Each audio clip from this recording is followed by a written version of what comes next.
In the sky, gazing far into the night, I raise my hand to the fire, but it's no use, 'cause you can't stop it from shining through. It's true, baby, let the light shine through. If you believe it's true, baby, won't you let the light shine through for you.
In the sky, gazing far into the night, I raise my hand to the fire, but it's no use, 'cause you can't stop it from shining through.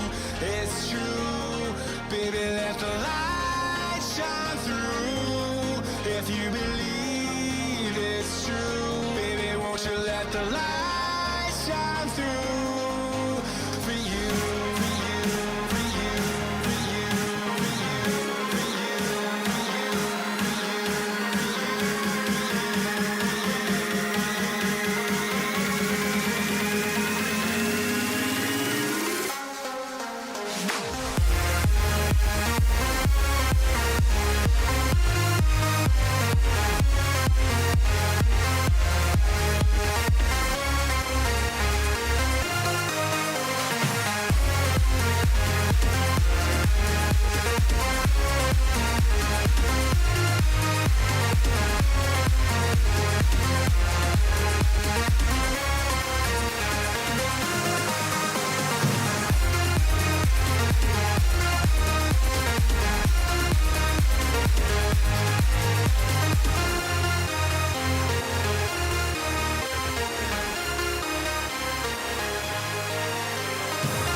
Ladies and gentlemen, welcome to Collegiate R6 and welcome to the grand finals of the Winter 2020 Premier Invite League.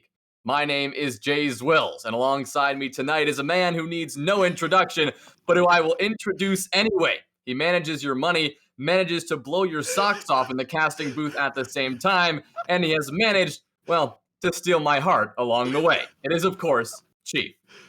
How do I follow that intro up? I mean, we always joke about the cleanest room in all of Collegiate R6 and all of casting history, but also the man with the crew poster behind. That's the best I can do on the spot, so we're gonna have to roll with that.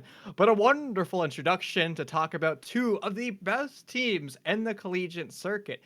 One of these rosters nobody thought would get this far. However, their opponent tonight, everybody expected to be in this finals. They have showed up. They're looking nasty. So let's start talking about our two contestants today, Akron and Illinois State.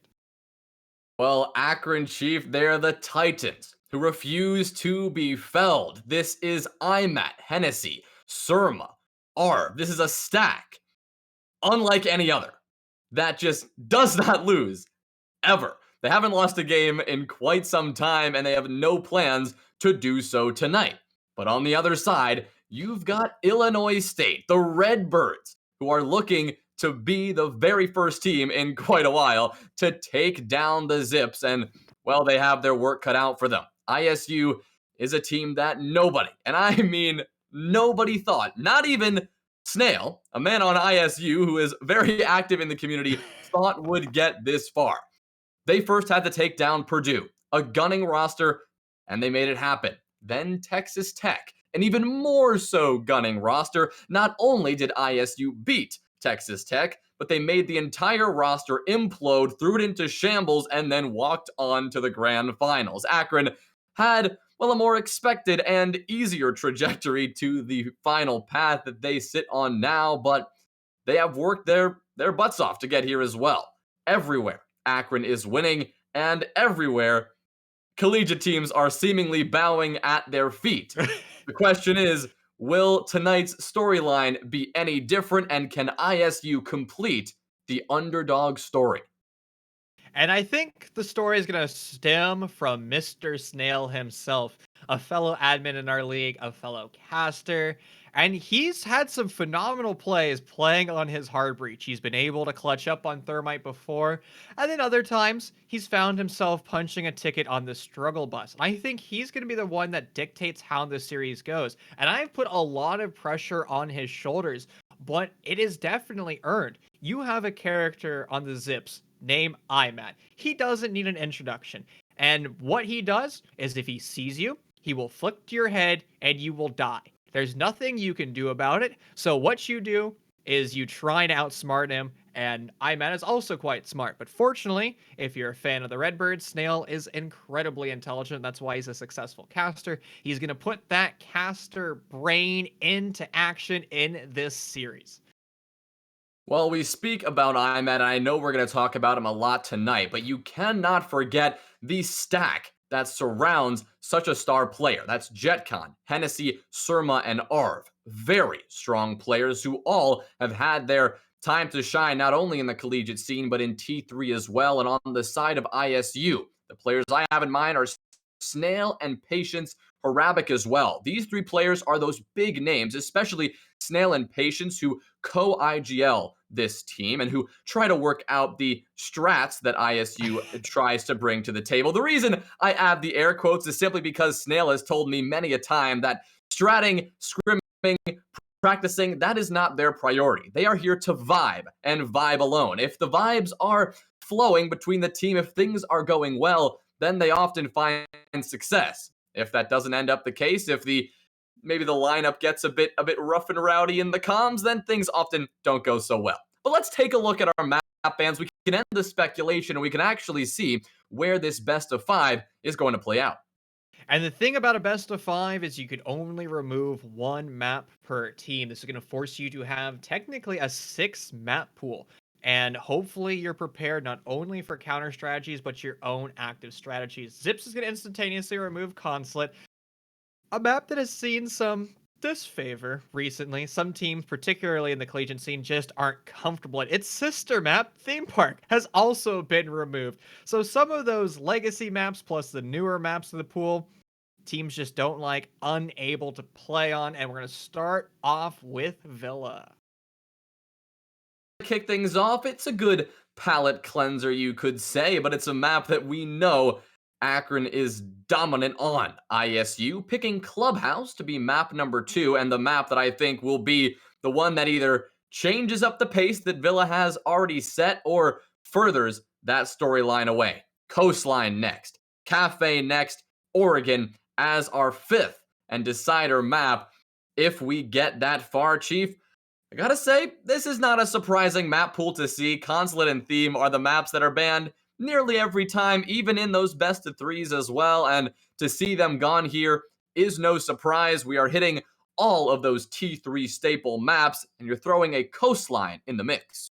Now, I wonder if the Redbirds have done their homework for this series. It's no secret that the Zips have players that are playing on a different roster in T3, known as Matt Squared. This roster has been able to take down the CCS champions Aerial Arise, which means some of those strategies and some of their play styles are on just about every single Twitch VOD under the sun. You can pull it up, you can find strategies, and I can promise you those T3 strats are going to be applied in this best of 5. So that's going to put a lot of pressure on Redbirds to decide, oh lord, what on earth? Did I just hop into the nether realm? Did somebody place down a mute jabber? Wow. I've never seen it this bad before. I just turned into a pic. I just broke my camera. Like, I looked at the camera too hard. We're gonna keep you muted, Chief. You can stay over there. We're gonna end the speculation. We are gonna head right on into map number 1 of Villa. It's gonna be great to see how the pace is set early. Which of these teams can kick things off and start things off in style? Chief, you said one thing that I want to touch on. You asked the question, has ISU done their homework? Now, a pre-match interview with Snail has undoubtedly confirmed resolutely. Snail has told me ISU has not, under any circumstances, done their homework. They haven't stratted or scrimmed or practiced all week long. Snail has told me he is the only player to play Siege within the last 7 days. Now, with these pieces of information in mind, you would expect Akron to come ahead and probably steamroll the Redbirds into the ground. But as we've seen week after week, ISU is a team that defies expectations left and right. But Chief, our expectations, they're going to be pretty much in check, not defied whatsoever by this ban phase. And if we can bring T3 back up once again, this isn't an unheard of strategy where you bring in certain players that all have the same type of mindset, or they all vibe together, and then you have a winning success because your comms aren't going to be angry and aggressive. You're going to be laughing, joking, you're just having a grand old time. And Pride is the roster that comes to mind. SCS runner-up. They were unable to take down their opponents, but nonetheless, that type of mentality was crucial. They were, after all, better than 10 teams running that exact same mindset. So the Redbirds, they could emulate today. A traditional ban phase rolled on through, Cade and Malusi wrapping it up on the defensive side. Some of those mini games won't be as important, which is going to put a little less pressure on both of the team's IGLs. Well, the Malusi coming in there, it's not the most uncommon ban, but seeing it at this level of competitive collegiate action, maybe you'd expect something like a Valkyrie on this map, something more information focused, but taking out the Malusi seems to be a bit of a target ban, and also does limit some of that information as well. Those Banshees that the Malusi brings to the table can not only be so suppressive, but also very loud, and some call them the disco balls, the disco machines or whatever, because simply they make a ton of noise, they alert the defense to your position, something that is always hard to counter, something that requires so much information to deal with. But we're going to be kicking things off on map number 1 with ISU taking up the reins of the defense to kick things off, and they will be doing so on Planes and Games. Snail will be bringing the Mira, so that's something that could definitely help the man with all brain, no aim in this kind of matchup, because he brings that black mirror, which you can simply sit behind and lock off numerous angles and angles of attack from Akron that they will likely be trying to implement. A black mirror not only allows you to obtain a copious amount of information, but you can just sit behind it, quick peek behind it, and fry some people while you're at it. It also slows down attacks because it makes attacking teams add another step to their attacking checklist. They need to either play vertical from below to eliminate those mirror windows or possibly circumvent them completely. At least for the time being, in round number 1, it appears that Akron will be going for your traditional, methodical, north to south clear.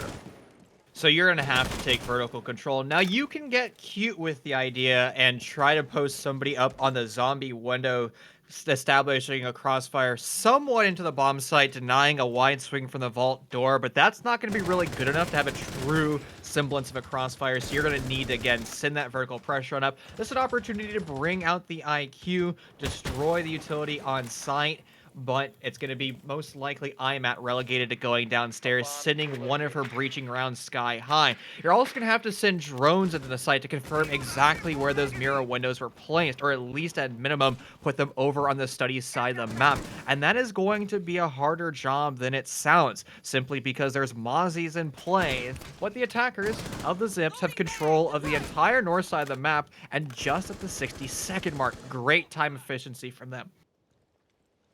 The only player that they really have to worry about later in this round is going to be Harabic, and a poor C4 toss is not going to assist that matter, not only missing the kill and using up a nitro cell, but alerting Akron to his position. But Hennessy doesn't seem to mind, nor does Arv, as the site pressure is going to continue to build. With the Vault Electroclaw dealt with, or not Electroclaw, the Bandit Battery rather, dealt with, Arv will be using those X-Kairos pellets to open up a line of sight. That's going to allow control of the gun vault and prevent any defenders from holding up in there. From that, it will be only an execute, the next step that Akron needs to undertake. Arv now, he's going to be relegated to flank watch, careful of potentially Harabic, who's going to come up on those back stairs, but for now, Harabic will remain downstairs waiting for his presence to be felt. In the meantime, JetCon will start off this best of 5 by getting a kill onto Hooked Up. Surma going for the plant now behind the default vault door. The C4 missing, that's huge. Another C4 gonna rain out and miss, and that's gonna be a free post plant for the attack. The entire time, IMAT has been from below, and now he's got an angle to hold this diffuser. Everybody on Akron is just waiting patiently, hoping that somebody from the Redbirds is going to push straight into them. The attackers have magically turned to defenders. They're waiting patiently. Fortra left alone in a 1v5, nowhere for him to go. Stuck in a multi-angle crossfire, his life will eventually be forfeit. The Zips starting things off strong. We're talking about the importance of the vertical control, and it seemed like the Redbirds were not quite prepared to deny IMAT working his way through library.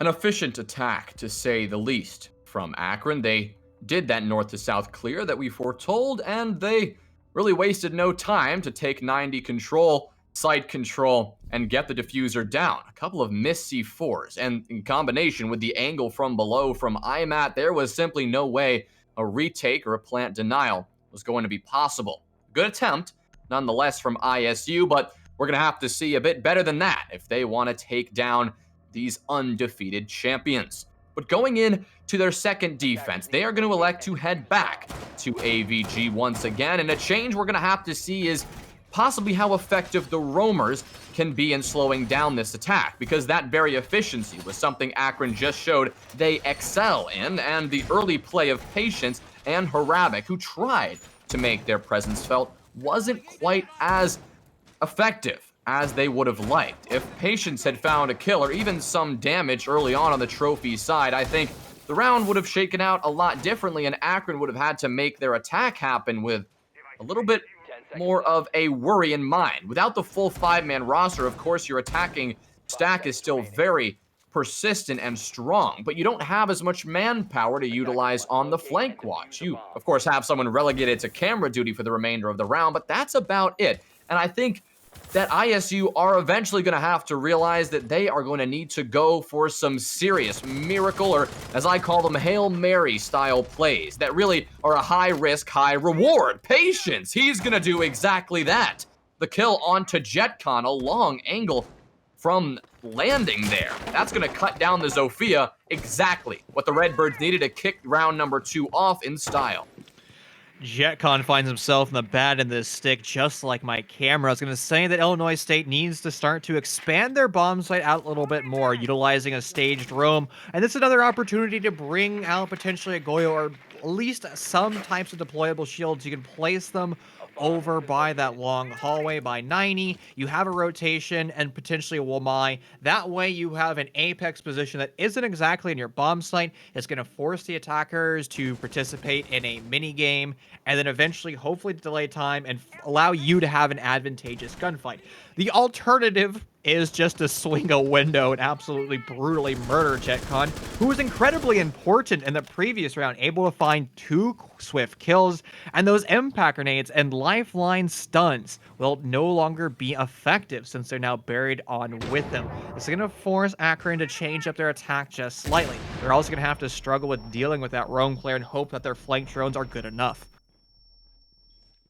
Well, Hooked Up is going to be scrambling around this bomb site, wary of the now gun vault pressure that Arv is looking to establish. Harabic with the MP7, the flank from Red Stairs, is going to net the kill onto IMAT, removing the Ash from play and now allowing Harabic to quite literally roam free and rotate around back in the basement. Patience is going to line up the head of Arv and cut him down as well. It's going to be a nearly impossible 2v5 now for Surma and Hennessy. Surma who's creeping on into the site, but the Evil Eye spotted his position, and the bullets will whiz on through and cut him down. Hennessy finds one, but is now in a 1v4, not a situation the Sledge would like to be, and he narrowly misses the head of Harabic, and Harabic's going to seize that opportunity and use it to take Hennessy down to about 10 HP, and Fortra will clean things up.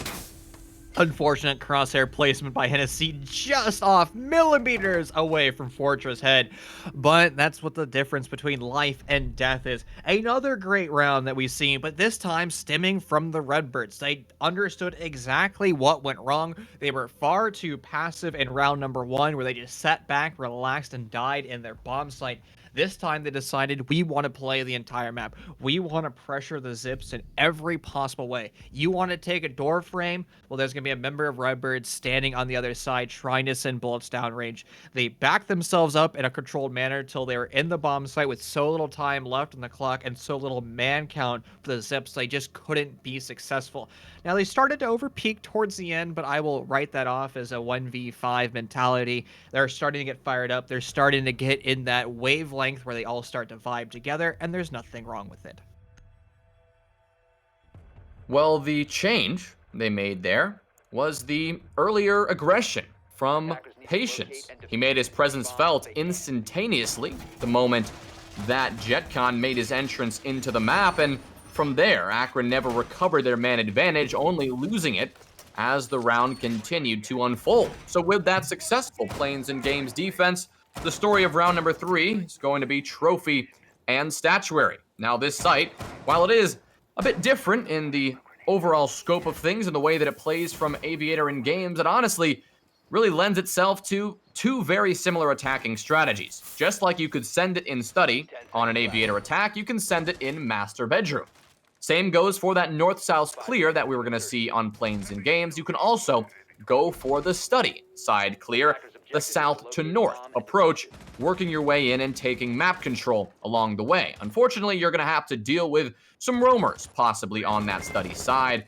Fortra is going to be one of those players, at least playing downstairs on this south side for the time being. But the crossfire is soon to be established. The players are now going to drone it out, identify his position, and will likely force him away. That's exactly why Fortra is going to play it a bit smarter and start to soon pull on back, maybe shoot a few drones, but really playing his life rather than playing that aggressive positioning. All it has to do right now for ISU, all they have to do is play time off the clock, because Akron, they showed excellent efficiency in that first round, but when that efficiency was able to be stalled out, that is when the Redbirds found some success. Two-pronged attack coming out from the Zips. They have control of the second floor as well as the first floor and just trying to push towards the north side of the map as quickly as possible. Now, something that you don't see every day is the use of 2 claymores. That is going to increase your flank watch ability as well as Surma and those air jabs. That allows you to have 5 fixed points, excluding your drones, to watch those flanks. Because if an air jab doesn't detonate, but it gets shot, that is a bullet that is going to give away that audio cue. The same thing can be said for the claymores. And if you have, good headsets or you just have a good game sense, you should be able to pick up on those minute details, and that will hopefully allow you to basically reverse engineer a plan to shut down that offsite pressure. It is going to mount over on Big Ben by Zulu, where both German operators are going to be stuck in that position. They have the ability to go for the nitro cell. It's going to be Bandit of Harambic, but I believe they're waiting for more information or particularly denying the plant. Well, the time is still ticking away, and the information game is slowly improving here for Akron. They've got a handful of drones to work with still, and they still have a minute to work with, which is honestly quite a bit of time. Patience is contesting this statuary door, and there's no refrag in sight for Hennessy. Surma trying to make it happen, but a goo mine in the foot is going to slow the Nomad's intentions. Snail now is going to get aggressive on the bomb chassis, looking on through, as will IMAT. The swing into statuary, nearly getting the kill onto Patience, but not quite. It's still going to be a battle of this last second execute. Arv taking down that one, that's going to be easier. IMAT's going to catch Haravik, who's going to shift W up the red stairs and straight on into IMAT's crosshair. Fortra, the answer is there, but the diffuser is down. Another post plan for the Zips. It is equal man count, but the HP is basically distributed well between both of these teams. It's going to be on how the defense wins their gunfights playing together. The Claymore is going to find one as well as the Alda. And now, the clock's still working its way on down. It's going to be 1 bullet apiece. Hookup is now down but not out. And where is Fortra? Coming from a flank over by the lamppost. He has found one. Looking for another one. The pre-fire towards the master bedroom is going to be on a dead Bonnie, but that will alert the remaining member, the primary hard support, that the flank is coming. It's an easy lineup, and Fortune will now fall. Akron with another bomb plant and another win. Well, round win for Akron, but I gotta say, it didn't look as decisive as round number 1. That one was back and forth the entire time, and maybe had Haravik, instead of sprinting up the stairs right into IMAT, making a ton of noise while doing it. If he had played that a bit more passively, it's very possible that the flank could have been tremendous in changing the tides of that round. The positioning of ISU, it really was there.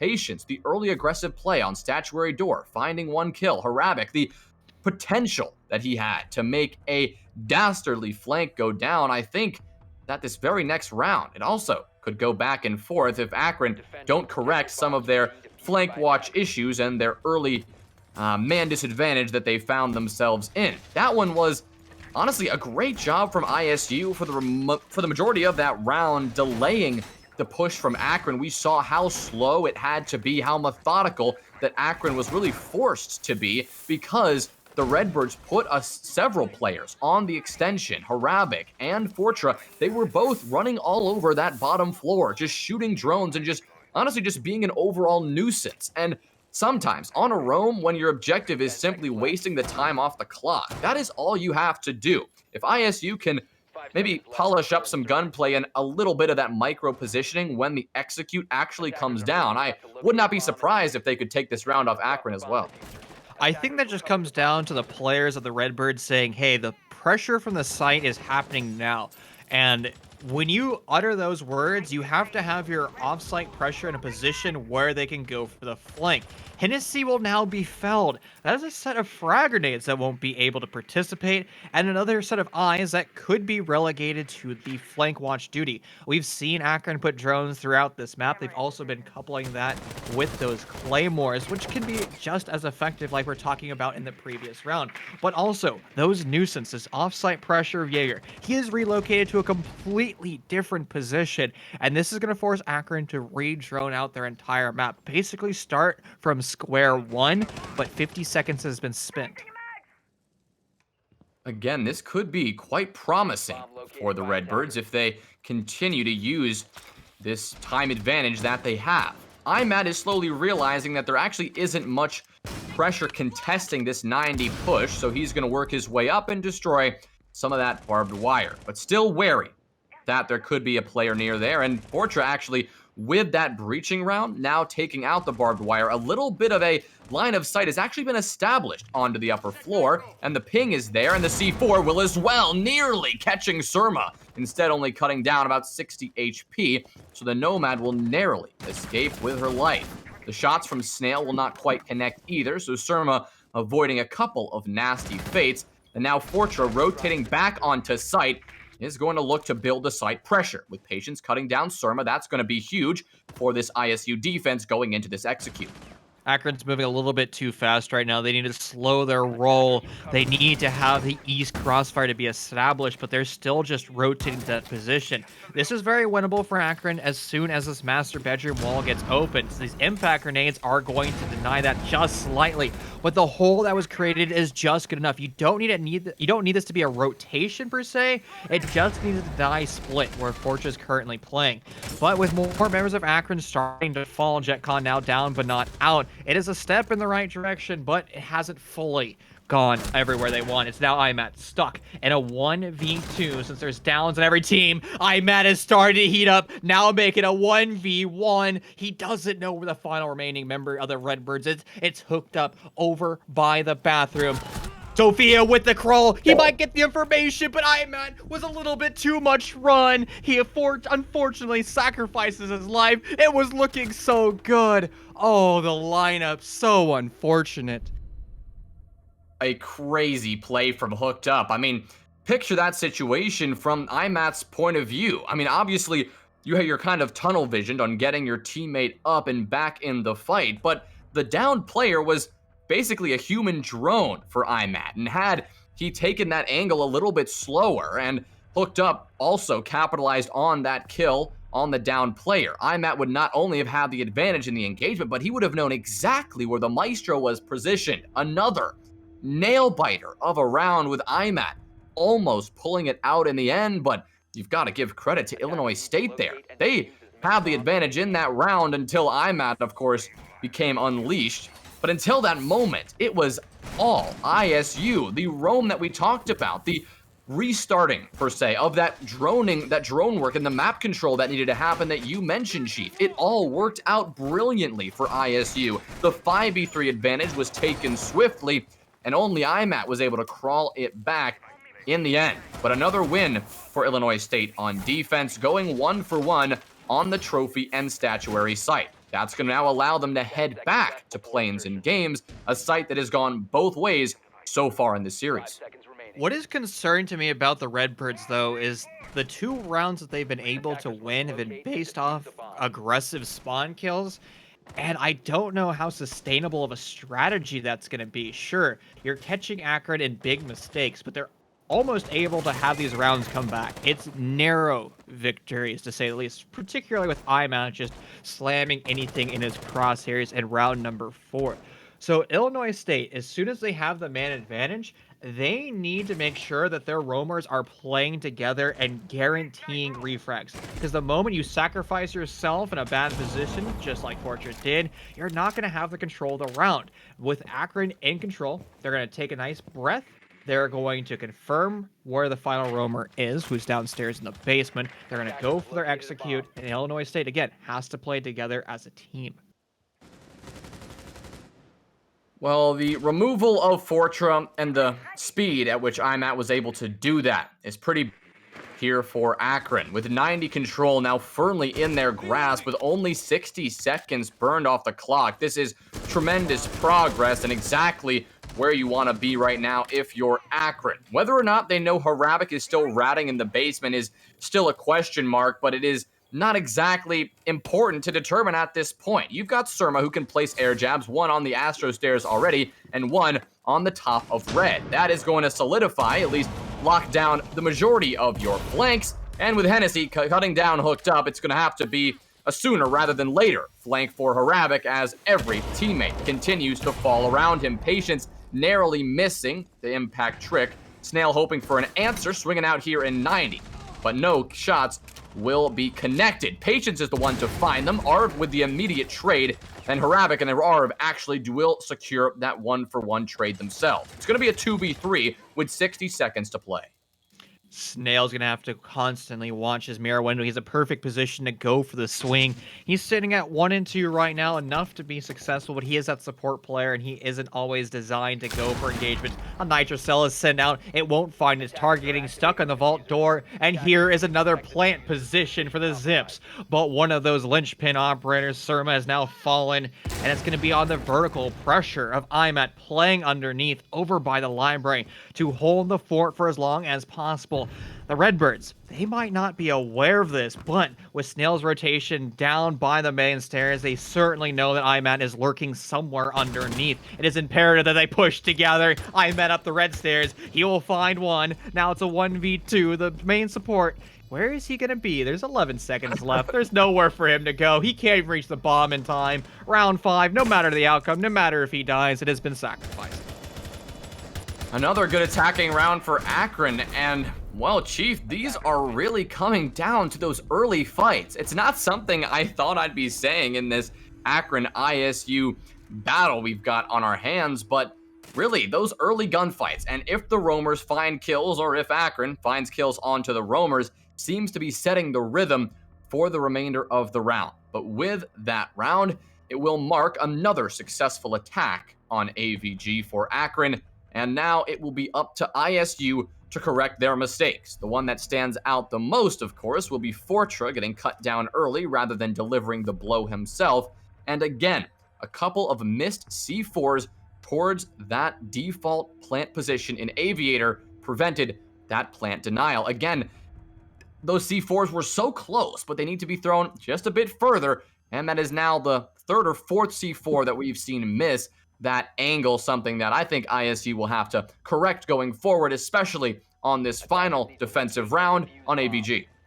So do you just YOLO it if you're the Redbirds and say, you know what, I'm going to try a spawn peek. Maybe I'm going to run out for master bedroom, because they've struggled. Every time they don't get that opening duel, they just lose rounds. And you can see that the Zips macro strategy is to play the objective, and they do it brilliantly. They walk in their primary planter into the gun vault. He is basically not on an island. He has so much cover. And you can see that Illinois State kind of falls into this, like, it's a facade. Basically, the planners seems to be on an island. He has no support. Then Illinois State kind of gets wind of it. They try to deal with the planner, and then all of a sudden, the entire army of the Zips is just waiting for them, and they get knocked down. You have to create a strategy where you deny Akron critical buffer rooms. And the most important buffer room is going to be actually downstairs in piano and in library, how they're taking that vertical control. Since we constantly see the Redbirds bringing out these duo roams between the two German operators, well, Bandit's not in play now, but if you throw them downstairs, playing together, that might be enough to hinder the attacker's acquisition of real estate.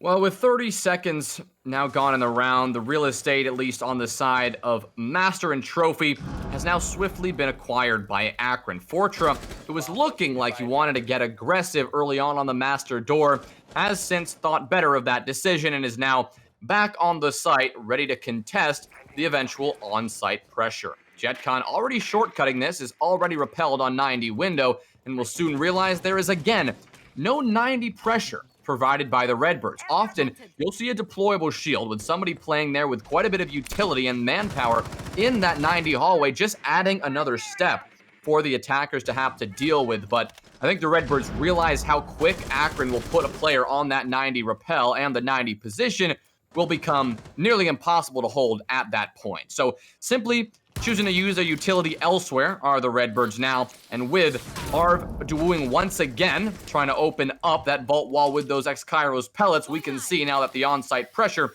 is finally building. And everybody from Redbirds just wants a wide swing this classical hallway. We're talking about bringing a deployable shield. You just place it there, and that's going to give you a fixed position to give you more cover. The shield was placed to challenge the door of the primary plant. which is a good read. I'm okay with that, but they would have been better off bringing 2 shields to give them a little bit more fluidity, because like the Zip's been doing every single round, they're taking that vertical control. That utility is starting to fall, and you also have to have pressure downstairs. Everybody's on the bomb site currently for the Redbirds, and they're on an island. They're being established, they're being put into a kill box on a 360-degree crossfire, and just by a snap of the fingers, the Zips are going to start to light the scoreboard up, but there is somebody still downstairs that's hooked up.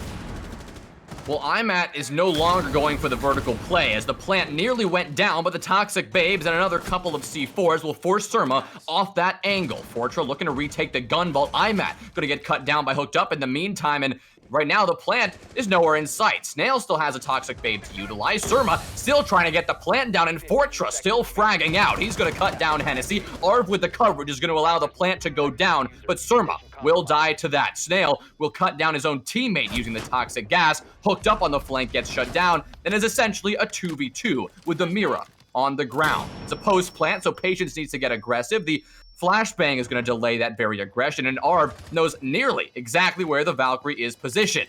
Jetcon knows someone is tempting the defuse. That's going to be Snail, who's going to get immediately clapped and shut on down. Arv securing the double kill. It's going to be all up to Haravik, who has been picked up and is back in this fight. He's got 10 seconds to work with, and Jetcon not going to have it. Akron will take round 6. 4 plants for the attacking team of the Zips and 4 round wins. It's an impressive statistic, and that again is stemming from their macro strategy. Even with a man disadvantage, the post plant, the synergization between Zips is impeccable. And also, when you're a defender with all of your teams stuck in the bomb site except for one offsite pressure, you need to explode. You need to re-expand your bomb site all at once, together as a team. But if you have individuals swinging 90 or swinging in from the trophy door at different intervals, you're just not going to be able to win those, or the zombie door. Because, well, the attacking team is going to challenge one angle, they're going to move their gun barrel to the other angle, and then re-challenge it. But if you swung and played together at the same time, doesn't really matter how good of an attacker you are or how good your mechanical skill is, you're not going to win a 2-front battle at the same time. Illinois State, they've made some mistakes, but honestly, the 2 rounds that they won, the mechanical skill that they showed was still incredibly impressive. However, it's just not enough to shut down the avalanche of Akron. Well, sitting at the half, Chief, I think this is, at least the team in the lead that many people expected, but the performance that we've seen from the Redbirds, I've got to admit, seems quite promising. Of course, things aren't quite clicking totally here and there, and Akron really has their way of exploiting mistakes and really making your mistakes very apparent because of how persistent and how just calculating their attack was. Every single mistake of the Redbirds was really on display for all of us to see, but against any other team, I think the Redbirds would have a lot more success. But you have to consider that the grand final, this is where we are in the grand finals. It is Akron, Illinois State. The Redbirds have to have some counter for these Zips. And right now, sitting at 4-2, they didn't have much of a counter for the Akron attack. But Villa is one of those maps that, like many others in Siege, has been seeing a rise in ease of attack, you could say, given the changes in the new meta and the Neon Dawn patch ringing on through. So maybe ISU will have some sort of comeback here. But with Akron on the defense on one of their strongest maps, and a map that they elected to go to tonight, ISU certainly have their work cut out for them. So I'm not sure if you noticed this, but we actually have 2 drones, one over by Jungle or Zulu, and another one was upstairs somewhere by Deer.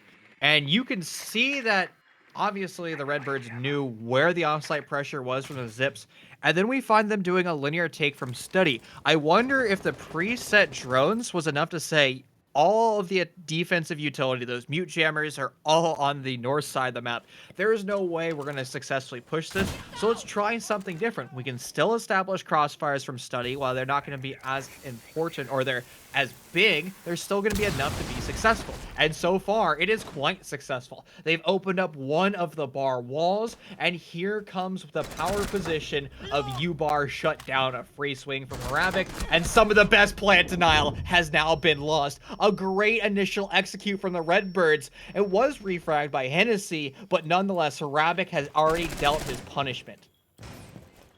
It's going to be a 3v4 for Akron, but if Hennessy, the clutch master himself, is still on the board, the Redbirds cannot rest easy. Not to mention, IMAT looking to swing every angle. Hennessy's going to deliver another one. That's going to be Snail, now taken on down, and that is going to drop the diffuser just outside that study door. Patience is going to have to reacquire that, but with multiple lines of sight possibly established on this position, he's got to be very wary of his every single move. Hooked up, going to go for the direct contestation of this game's door. He knows Hennessy is there, but he can't quite get that angle, and Hennessy knows it. IMAT gonna line another one up, cutting down the Zofia, and Hennessy will nearly take off the head of Fortra. It's going to be recovering the diffuser. That's step one, and from there, they've got to find probably one more pick before an eventual plant can go on down. Hennessy and IMAT both have a C4 to work with, and Hennessy's gonna keep on fragging out. You just can't shut him down. He's nearly gonna get the last one, but Patience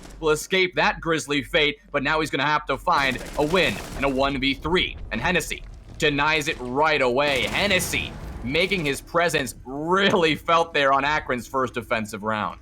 I was extremely impressed with the Redbirds' initial attack. The first 60 seconds was textbook. The way that they got the 2 opening kills, the way they opened up the bar wall was impeccable. If they're able to repeat that in a different round, Redbirds are able to win a round, hands down. The problem was, once they got those opening duels, they started to work a little bit too fast. They had plenty of utility in their back pocket. They didn't elect to utilize it. They knew basically where 2 of the on-site players were. They had frag grenades. They had stun grenades. They just didn't use them. They also had smoke grenades. You can send those down range, lock down lines of sight. You can send a frag grenade down range and destroy, I believe it was Hennessy, the mute that was playing over by Billiards. Those would have been free kills. You also have the option of going from underneath, sending those frag grenades sky high. But that's a problem with linear executes. You're only looking in a finite area at a certain amount of doors. If you do the big grandiose takes from the north, you have more doors to look at. You have more options. And the options just closed from Illinois State based on the strategy that they wanted to take. Well, I've got to say that I think what ISU did there was overall the proper decision to make, given that Akron loves to play a very loose style of defensive hold. What I mean by loose is they'll put multiple players on a roam, and they'll be playing off each other in some way. And what we've seen time and time again from this team in particular is how potent their roam on the trophy side can be when defending planes and games. And even if the Redbirds didn't do any VOD review going into this series, everybody knows that walking into trophy when you're doing an ABG attack against a gunning team like Akron is an easy way for you to find your grave instantaneously. And that's why I think, again, in round number 8, we are going to see the Redbirds once again go for a more direct approach onto the site. They don't want to have to deal with the gun skill that's being applied and the utility that is being applied on the other side of the site. They're going for a very direct and aggressive attack. Brilliant shot onto Hennessy. That's going to kick things off in style in Illinois State now. They just got to use that momentum to cascade that site pressure. You know, everybody talks about IMAT and his mechanical skill. I think we need to, tip our hats to Redbirds. They have been looking great.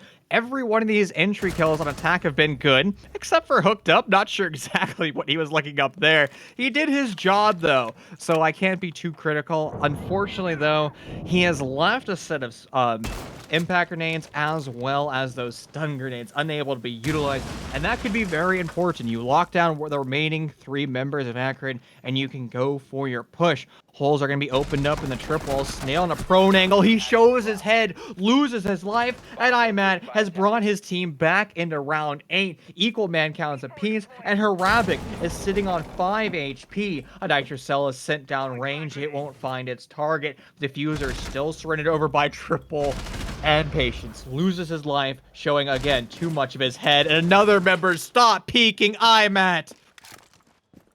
IMAT just doing IMAT things right now, and despite hooked up, starting things off with a huge pick onto Hennessy, it's just not feeling too good for ISU, at least in this particular round. Fortra and Harabic have about a combined 25 HP to their names, so this take is going to be brutal, especially if IMAT's going to just keep gunning you down from every angle. Fortra is in a position to be revived here, but I think Harabic, he just wants to go for something of an execute. He's going to take one, and Surma will find the grave, and now, smartly enough, rotating outside, realizing that this is actually a somewhat winnable situation. The lack of HP, though, is pretty massive here, and it's something that's going to be a detriment to this later take now that we're under 30 seconds to go. IMAT, with the intel from one of the downed players, knows where Fortra is coming from and knows exactly where to pre-fire. The Ash will be no more, and the Jackal is all that remains. 15 seconds to go. 14 seconds. There's really nothing that can be done here unless miraculous headshots. Harabic has been hitting them in this round, but doesn't check the right door frame over by Split. IMAT cleans things up. A 4K in the round for him, just showing his true mechanical skill. Everybody from the Redbirds was just dry peeking positions. It was almost like they had zero information. And that's what concerns me. They had plenty of drones, not only throughout the map, but in their back pocket. You just send them downrange, you find out where the zips are, and you go for your kills. However, none of that communication was being made. And also, pretty common Valkyrie cameras and pretty common positions to be swung on. I'm not sure that Illinois State is understanding that the way Zips wants to play, they want to take the fight to you. And in every single scenario you're in, you have to be prepared to be swung on. And the attackers, in their defense, they did that strategy. They were playing like that in the start of the round, and then as soon as they started to lose their man count, they shriveled up and became really passive. It's that style of play that is just so hard to deal with, because as an attacking team, walking into an extended roam, and like you said, Chief, a defensive team that wants to take the fight to you, it is so hard to then shift your mentality from clearing the roamers and trying to find those pesky little buggers hiding off of the site, and then shifting that to an actual execute and dealing with anchors, all of a sudden using utility to clear out deployable shields and information and whatnot. It's all so hard to do, and that is the beauty of Akron's defense and really what they bring to the table week after week. It's simply that their playstyle is something that is really hard to get under wraps. So many teams struggle with it, and that is why Akron have been the dominant team in the collegiate scene for so long now. And really, at least on Villa, at least in this series so far, there is no reason to suspect that they're going to be stopping. It's going to be the tertiary bomb site now. We're heading to kitchen and dining, and IMAT clearly feeling confident now, sitting at 12-4. He's looking to get aggressive early on. I love the operator lineup coming out by the defense. They have the Mute, they have the Mozzie, so good night Redbird drones. It can be almost impossible to drone out the top floor without sacrificing at minimum 40% of that drone economy. It's just going to be instantaneously evaporated. You couple that with members trying to shoot back and he becomes terrifying. However, the man that has been terrifying the Redbirds, IMAT, is going to find himself dead. The man is currently 12-5. His hot hand has been silenced. So the Redbirds can wipe some sweat off their brow. Their round has got a little bit easier. But the utility game won't be as easy, especially if you couple in the wall hacks from the Pulse, who's providing information that there's members of the Redbirds over by the bike window, as well as what could be vertical pressure. Well, ISU seem pretty content to ignore vertical play completely. Obviously, with the man advantage, that's going to lend itself to possibly an aggressive attack. But the danger, of course, is now Akron can use their very own vertical play against you. JetCon is going to open up that line of sight and now be able to see down into the pantry. Harabic, the only player now contesting that top. Right now, just trying to apply pressure to these roamers and make them at least feel that they have to worry about their crossfire, but he's going to rotate away, and now Akron knows full well that they can hold this top floor until the end of the round. The execute probably soon to be, as Snail is now positioned ready with the diffuser. It's going to be about, can these three remaining Akron players make their impact found? After Surma was cut down, Hennessy will find a swift answer, as will Arv, removing both Fortra and Hooked Up. It's going to be a 3v3 now, with only 50 seconds left in the round. The all-important crossfire from China as well as Laundry suddenly just went away. Akron won their gunfights, and how will the Redbirds bounce back from this? They're going to have to open up the wall. They're going to have to try to push through an avenue, but the pantry avenue is already being watched. And it's just going to come down to another set of gunfights. Akron has been better in every one of these scenarios. Now, they don't have a smoke available, so they won't be able to deny for 30 seconds. Patience is going to find one, immediately retracked by JetCon. And now we find the Doomsday Hour, the 20-second mark, where Father Time steps in. Another set of refrags, but Patience on the swing from Pantry. He finds the last remaining member. And Illinois State is going to stay in this series one more round.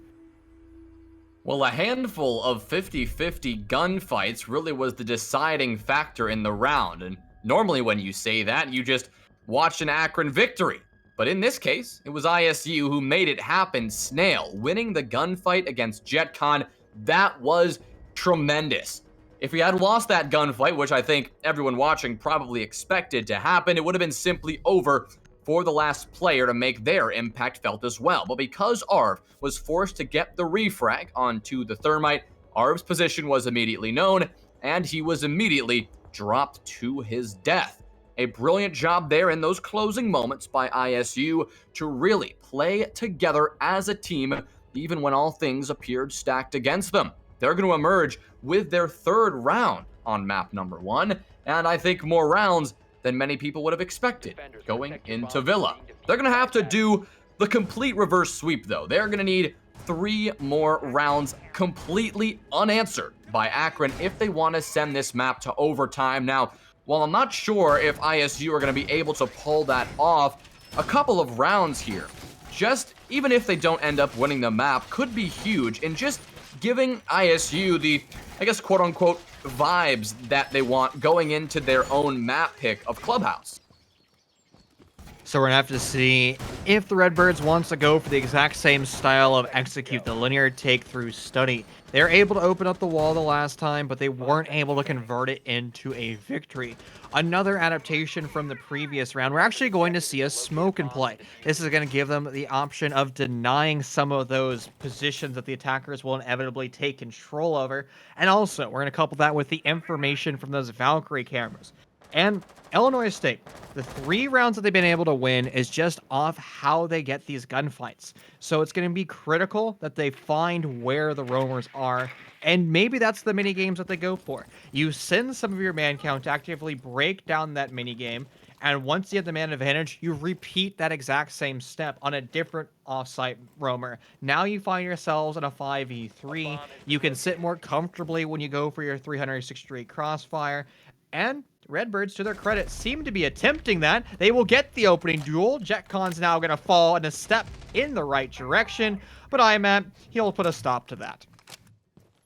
Well, he is in a precarious position here. Harabic gonna capitalize on the rotating Valkyrie, and the Jackal will find another kill on the round. That is huge for Illinois State right now. The Jackal pick turning out to be quite a successful endeavor for the Redbirds, using the Jackal track, not necessarily to actually scan the defenders and reveal that the Jackal knows their positioning, but simply follow their footsteps and realize exactly what they're dealing with. It's going to be a 4v3 for this attacking team now, and with Hooked Up coming from below, it is going to be even harder for Akron to remain safe on this bomb site. They're going to have to scramble around and possibly get aggressive onto the 90 Hall, and Snail pushing up it to try to establish that very crossfire is going to make that difficult. player just snuck up into the default plant spot. That's going to be one player behind that deployable shield. That's Arb holding this angle close with the smoke. The first toxic canister will ring out, but Harabic will back off and remain safe. The pressure from below is seriously huge here, as Hooked Up is just persistent at getting these angles established, cutting down Surma now, and now it's a 2v4. This is a play straight from iMac. He was doing exactly that. Now it's a 1v. Oh no! It's a huge mistake! The drop shot! And all of a sudden, Akron loses this round. They were so passive in their bomb site, they were unable to expand it whatsoever. A brilliant shot from Harabic. He was the one who had the hot hand in this round, just able to slaughter everybody from the zip side. And the same problem that Illinois State had in the first round we went to, back in round 1, where they just buried themselves in the bomb site. They weren't able to take gunfights. Seems to be the bane of Zips. They're going to elect to go back to the site once again, and they're going to need to control Library for much longer. JetCon needs to be a little bit more tactful when he goes for his swings, and maybe couple that with some information. It's an opportunity to bring maybe some cameras downstairs. Or you can bring out the Vigil and bury yourself into a corner, utilizing those impact grenades to have some fluidity as you move around to the bottom floor. Well, ISU looking pretty solid in these last few rounds, in fact. They seem to have figured out how to deal with Akron, and that would be to really go for the methodical clear that they were so resisting early on. And I thought that resisting that clear was actually the smart decision, but it turns out opting into that very strategy, really going for the methodical clear of those extended players. That just last round we saw them on that bottom floor, turns out to really shape the rhythm and the pace of the entire round. Again, it's coming down to those early engagements. So often is the team that gets that early pick winning these rounds. But IMAT now has shifted to the Vigil. He's hoping that this pick can allow him to be even more elusive and even scarier operator to have to clear out of this map now that he realizes ISU are choosing to undertake that very strategy. Hooked Up will once again be bringing out the Buck. You've got Harabic, who was so critical in round number 9. He will be, or round number 10 rather. Now he'll be bringing out the Jackal once again. There is a drone over by Mudroom, exactly where JetCon died last round. So if he's hiding in that same position, he might lose his life. Now, Akron has made some adaptations. They put a bunch of murder holes all throughout the floor and the primary insertion points, whether or not it's the west main door or even the library door. It's going to be almost impossible to push in without challenging it. It's a challenge from the window. Hennessy will win that MP5 is better. And one of the most important operators from the previous round, the Buck, will be unable to participate. If you want to utilize vertical control, well, you either have to use a secondary shotgun of Arabic, or you can utilize the frag grenades of Fortra. They're just going to have to be landed very well. You have to have drone presence, and they have to find their target. Well, Snail will be opting for the direct study pressure while Harabic undertakes the solo roam clear on that bottom floor. Snail, realizing that there's a mute jammer for him to contend with, is just going to sit in the corner and wait for his teammates to help him clear that utility. The flash dump is going to go in, and that's going to allow Fortra to possibly throw those frag grenades up over the wall and remove those mute jammers from play. But he's going to have to get going with that because the time continues to tick away, and Snail is looking to get this wall open. With that, Arv is going to be repositioning and forced to rotate around this A-bomb and using, again, another one of those toxic bait. This is a lot of utility being utilized early, and Harabic is going to cut down Arv. Snail is not able to drop down the smoke player. It is indeed the crossfire from the other side that got it done. It's going to be pretty intense. 60 seconds now remaining in this round. It's going to be an even 4v4, but IMAT is a little bit positioned off-site and has not been dealt with. Surma, he senses Snail is prone around the corner, opting to pokeball him, but nothing will land, and it's going to be a interesting execute now with only 40 seconds to go. I believe he heard them in the debris, so when the thermite charge goes off, it sends wooden splinters everywhere, and if you lie in it, it makes a ton of noise. So I'm guessing that's why the impact grenade was sent down. Sub 30 seconds, and it's not looking good for the attackers. Are gonna have to start to expedite, and there's the expedite. Fortra finds one, tacked on by Patience. The 1v3, 16 on the clock. Snail going for the plant. Jetcon locked away over by Trophy. His position known after challenging the 90 corner. Patience wins that frag. And Illinois State wins round 11, guaranteeing round 12 will be seeing all rounds utilized here in map 1. Impressive work from ISU. It was, I think you were sitting at 6-2, Chief. They were. What, 3 rounds in a row now? The reverse sweep that we said was necessary is, well, eerily on the horizon here for the Redbirds. Only 1 round away. They've been so dominant on these last 2 attacks that Akron are actually going to have to switch up their bomb site. They're going to be opting to change things up from ABG and head over to the secondary choice of Trophy and Statuary. Not very often you see Akron kind of reshuffling and attempting to change up their strategy a little bit, given that ISU seemingly have their number. Going to be an interesting and dicey closing round, but if ISU can take this, I think we've realized that all bets may be off for the remainder of the night, and it could very well be a sweaty best of 5. And the last time we were here in Trophy, it was also looking kind of poor for the Zips. The only reason they were able to win it was IMAT had a gnarly 4K, just challenging everybody on those east windows of Master Bedroom. That type of strategy is something that might not be able to be replicated. However, I like the adaptations that Akron's currently utilizing. This is the second round that we're seeing Mute Mozzie being played. The last time we saw this, we actually saw it downstairs in Kitchen. And what is stimming, or how Illinois State is finding success, is that drone economy. And it's their ability to have the primary droners find all the information in the world, whether or not it's offsite pressure, or whether or not it's actual utility. It's able to provide Snail and Patience the co-IGLs with the information. They break down those mini games one by one in a structured manner. We were actually saying that's exactly what the Redbirds need to do. Back in round 8, we said if they are unable to make that adaptation, they will start to lose rounds. And to their credit, they made the adaptations. They've started to win rounds, going from 6-2 to 6-5 here on match point in round 12.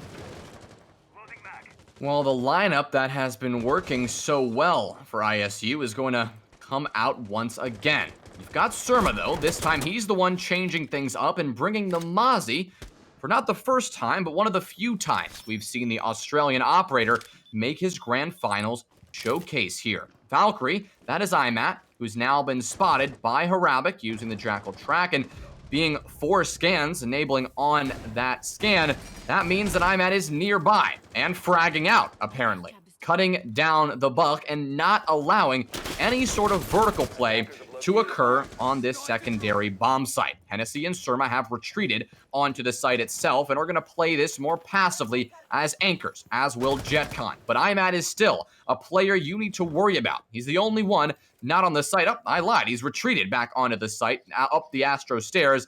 And now it's going to be that 5-man anchor to deal with this 4-man execute now that we've crossed the 90-second mark. The pressure is mounting from this master side. The Vulcan shield, at least one, has now been dealt with. But Surma, anchored carefully and precariously behind the other, will be looking to hold out this push from the master side. The next Jackal track is going to go down. Fortra knows exactly where IMAT is positioned, but the absence of his grenades is going to mean that IMAT will narrowly escape with his life. How on earth was he able to rotate? Oh no, Hennessy, don't do that! He was holding mouse 1, the worst possible time to swing. Now, you didn't end up killing IMAT, but at least you killed his teammate, so that's a plus in my book. And here we go, Redbirds. They will have the man advantage, or its equal man advantage, at 4 apiece. However, Snail, the entry fragging support player, will find one. Fortra's gonna fall, bad positioning, and Harabic will get another one, but he will be felled in that process. down but not out. Now finally removed, SMG-11 in hand, and there we go. The round might be slipping away. Map 1 might be slipping away as it's Patience verse 2. He's gonna have to go against the hot hand of IMAT as well as his primary support, the only SMG-11 bro left in this lobby. 12 seconds, and it doesn't matter. 4K, and Akron wins round 12, the first round of this best of 5 series in this grand final. A good win for Akron on map number 1, setting the rhythm and the pace for this best of 5 grand final. But honestly, I think the story is ISU finding a surprising amount of success. I would give props to them on any map, absolutely. On a map like Villa, however, on a map that Akron is just so dominant on week after week, finding 5 rounds against this team is extraordinarily impressive. I am honestly a bit stunned, as I think many people are. I'm gonna read you a message I got from Snail just before the match. He says, "If we lose a map 7-5, I will be very happy." Well, that is exactly what happened on map number 1.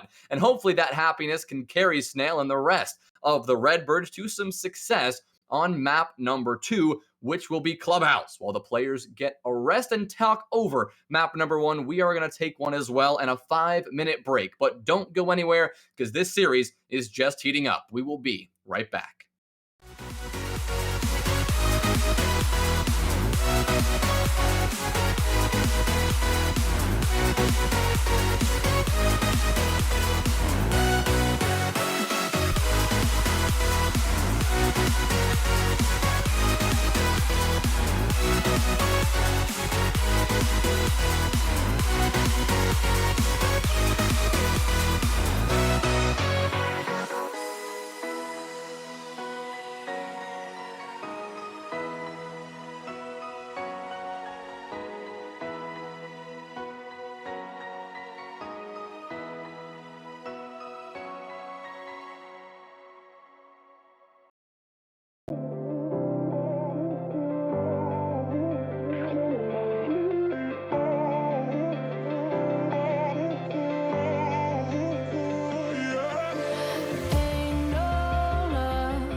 welcome back to Collegiate R6 here in the grand finals of the Zips versus the Redbirds in map number 1. Villa is a 7-5 victory in favor of the Zips, but that was their map pick. We're going to dive over to Clubhouse in a few seconds, which is the Redbirds map pick. My partner today, the man who's just as dapper as his room, Mr. Jay-Z, and the mango salts in the background running all of production. Well, I appreciate the intro, Chief. And, well, honestly, I cannot wait to see map 2. This is the chance where we get to see if ISU can hang at all and if they can take this series a little bit further than 3 maps. If they lose this one here, I think that might be all of their hopes in this series. But if they can make it close on Clubhouse on their own map pick as well, I mean, that is huge. That will make us minimum 4 map series, and I honestly think it could seriously come down to the wire on each map. I said it before the break, but I do really want to reiterate this point that taking 5 rounds off Akron on Villa, not only defensive rounds, but attacking rounds as well, more on attack, I might add, is a tremendous feat and a brutal one to actually accomplish. And so for them to do that in map 1, I think is making quite a statement, and a strong one, that they are here to fight in these grand finals. Clubhouse is our next battleground, and this is where it all matters for the Redbirds. The last CR6 broadcast we did, we actually saw Thatcher be the ban and Maverick be let on through. That was one of the most refreshing games I've cast in a while. You can kind of see how the attackers were setting up. They were able to open up the east main breach, which allowed them to set up their crossfires sooner, and also it allowed them to no longer ban Kaid and allowed them to bring out a Malusi ban instead. We're going to see Ace removed at the hard breach funch. However, if we look at professional play, we actually see a lot of Hibana being banned simply because she can now bypass those impact tricks. She's extremely powerful as a result, and there is that Malusi ban. Yeah, the combination of the Hibana and the Maverick ban has been a lot more common, I think, in the recent weeks, especially in Pro League, but it's worked its way down to the T2 and T3 levels. Dealing with a Thatcher, at the end of the day, isn't all that difficult when it comes to at least the CCTV and cache site and dealing with the bandit tricking, which can absolutely be a factor. But when it does come to those hatches, having Thatcher on the board is just so much easier when you want to get the vertical pressure going onto that church and arsenal site. But the Kaid will not be a factor, nor will those electro claws that are the epitome of any team trying to lock down those hatches on the basement defense. And that is exactly where we will be starting things off. But one thing of note, Chief, is with the Malusi and the Kaid ban, the one thing left on the table, the one operator, generally a staple ban for many Siege maps, is the Mira, who recently lost her 1.5 times scope, but is still a very strong operator, has the Vector as the big gun, but has those black mirrors, which, as we talked about on Villa, really are so important and so detrimental to the pace and success of any attacking team. So we've seen this. Everybody knows, what SSG style roam is, but I think people forget about the primary strategy, I guess now the penultimate strategy that SSG was utilizing. It was a double mirror window facing into blue, and they would place it on the middlemost wall of church, the east side of the map, going towards the stairs, and which allow you to swing actively on that position. But the other mirror window was facing towards oil pit with the exact same philosophy, just to actively swing those positions. And admittedly, that was a different meta well over a year ago, and teams really weren't comfortable taking Dirt Tunnel. It was kind of a choke point. It was a bottleneck. That was back when Legion Mines would do 10 HP when they originally hit your foot, and then they would slow you down. You'd also see smokes in those positions, so the opportunity cost of pushing in through Dirt Tunnel was far too high, which allowed for that Mira style of play. However, dirt pushes are so common. If nothing more to be a threat, it's going to be imperative for Maverick to open up one of the walls here in dirt at just a crouch hole. He never has to use it again, but that level of threat is going to be enough to potentially change the gun barrel direction of Akron. Well, the priorities for Illinois State are still dealing with any sort of Rome extension that Akron are electing to bring to the table. A moment ago, we saw both JetCon and IMAT all the way on that top floor, just trying to be as persistent and annoying as possible for these attackers as they enter the building and just make sure that they are checking all their angles and watching their backs at all times. Harabic, we can see him working his way into stock. He's doing exactly that. Nervous of any vertical pressure and hooked up is going to be droning that out to prevent any sort of disaster from unfolding. Patience now having opened up that dirt wall, and with the drones pouring on in Surma's direction, now both Surma and Illinois State know exactly what they're dealing with on this extension. But now there's actually quite a bit of utility for Snail and Patience to deal with. There's a deployable shield that Patience is looking to destroy with that frag grenade, and there's a player holding close with a shotgun that also needs to be forced out. Those toxic babes make holding dirt so easy for a smoke. You simply delay for the duration of the round. And now with only 60 seconds about to be remaining in this round, that delay game is working pretty well so far for Akron. Oil pressure is going to be incredibly important. This is all establishing that crossfire, but Forger can't even leave the oil pit. There's a mirror window looking at him. He even has a red ping. That's a player sitting over by Ginny Box, but it's really not going to be enough because as soon as Hooked Up leaves the stairwell, he's going to find bullets in his face.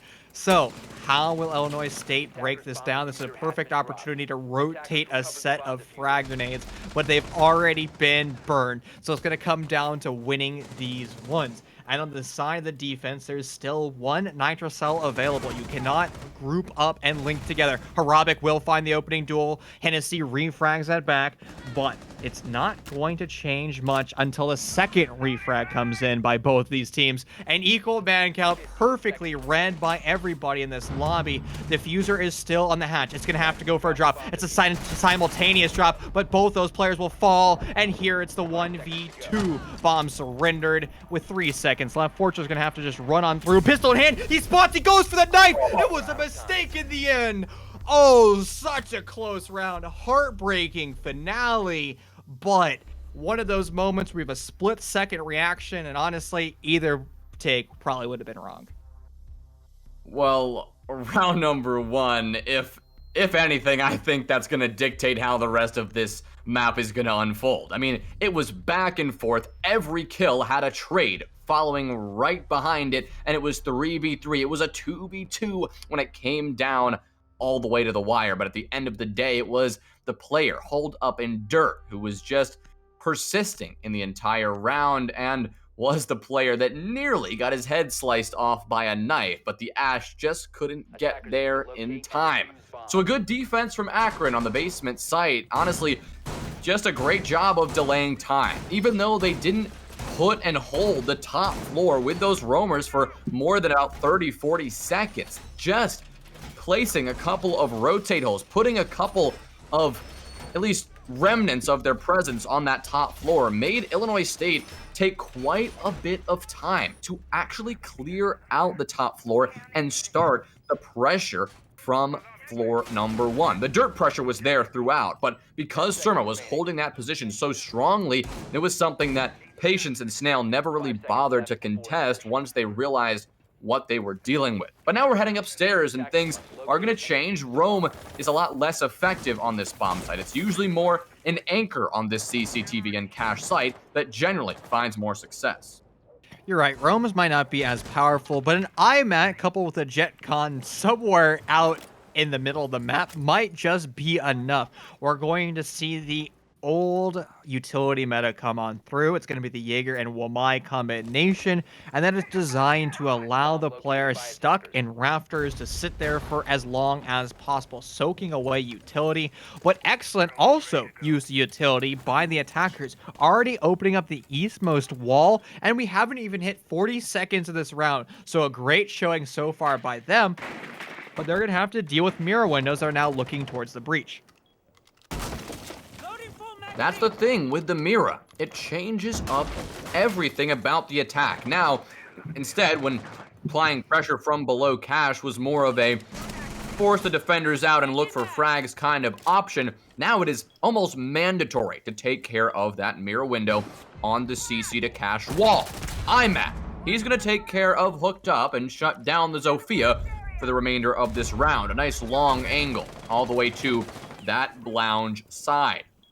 With now just about 90 seconds to go, seeing how ISU respond to the loss of the Zofia is going to be critical, but we can see the prowess. The mirror window is massive right now. Arv has an angle that he can utilize, pretty much swing from either side, above or below, and that's why ISU have to be so methodical and patient with this clear. All right, the attackers sending all their bullets down range, trying to find somebody sitting over in the top rafters, as well as a player sitting down in the cash box.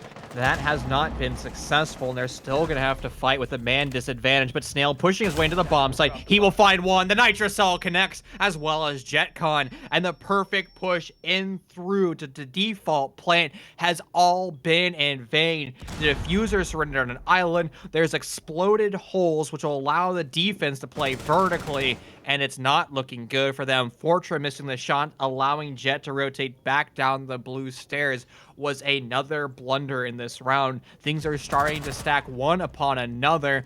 A bad swing, I'll have to give him credit for. Patience gets a free kill, but his teammate was lost also, so now it's a 1v3. He has nowhere to go. Nitrocells are answering. Again, opportunity cost of utility not really being met by Akron. But at the end of the day, it doesn't really matter.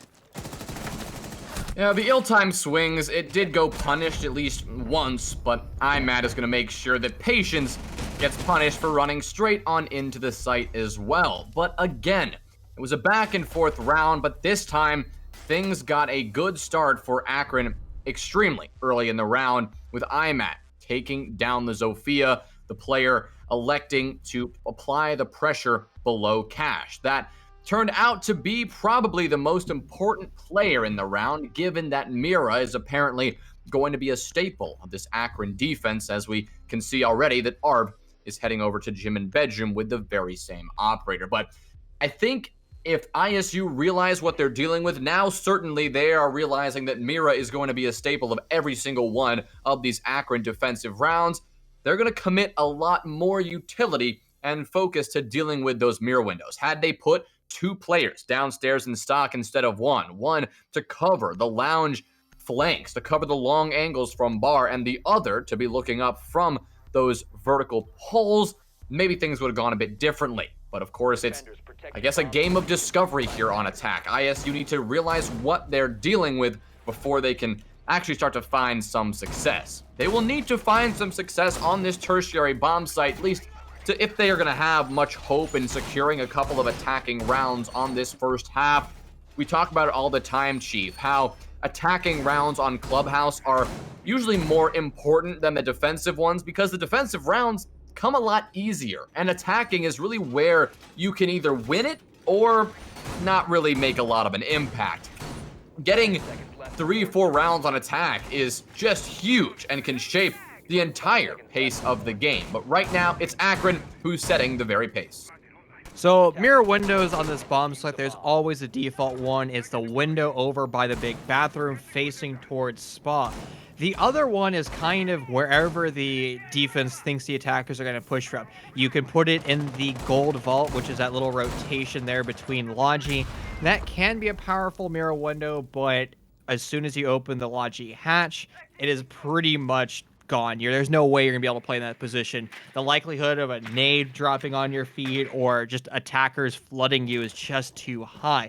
You can put it on the other side of the map over by the cash box. That could work out pretty well. Hooked up was lined up and somehow able to flick on Iman. A rare error by the mechanical god has lost him his life, unable to control the vector recoil. Sure, it's a different recoil pattern than the MPX that he's been using all day. That mistake by Akron may have hurt them dearly into this execute, since one of their most important players is unable to participate.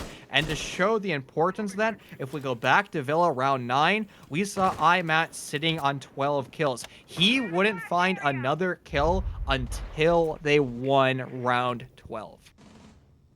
Well, I think it's also really important to highlight the performance of Arv on map 1. He was only 1 kill shy of IMAT's benchmark. He was on a support role the entire time, as he is again, but he is fragging out almost all the time as well. So a player to keep your eye on is Arv, because he is clearly on a hot streak right now, but with Hooked Up finally being traded out and cut down by JetCon, that is going to neutralize the Akron man advantage, now taking things to a 4v4. The C4 from Arv is not going to connect, not even dealing a scratch of damage to these Jacuzzi players. With the flashbangs rolling on in, Arv is precarious, has to be very careful of this positioning, but he's going to go for the swing. Ill-timed, his patience is going to be darting back and forth, now lobbing a grenade in, but Arv is still able to make it happen. Snail rotating onto main stairs now, going to try to cut off a flank, but this mirror window is just too big of a deal for ISU to be completely ignoring Harabic. The Shift W straight on into his grave as well. It's now a 2v4. Oh, that's not a good place to be, but Snail taking control of lobby, able to find 2. That's a little bit better, but the Fuser's still surrendered over by the big bathroom in RV. The man who's been unstoppable is going to hold the fort down, able to find a 3rd kill this round. Now it's Forge's turn. Will he be able to shut this man down? Shots exchange. RV is now down, but not. Pistol in hand. JetCon knows he can see him through the mirror window, but he's unable to land the shots. He thinks the flank is going to be happening through the stairs, but that's not happening at all. The active mirror window from the down but not out mirror is going to be perfect enough. JetCon wins the round thanks to his down teammate.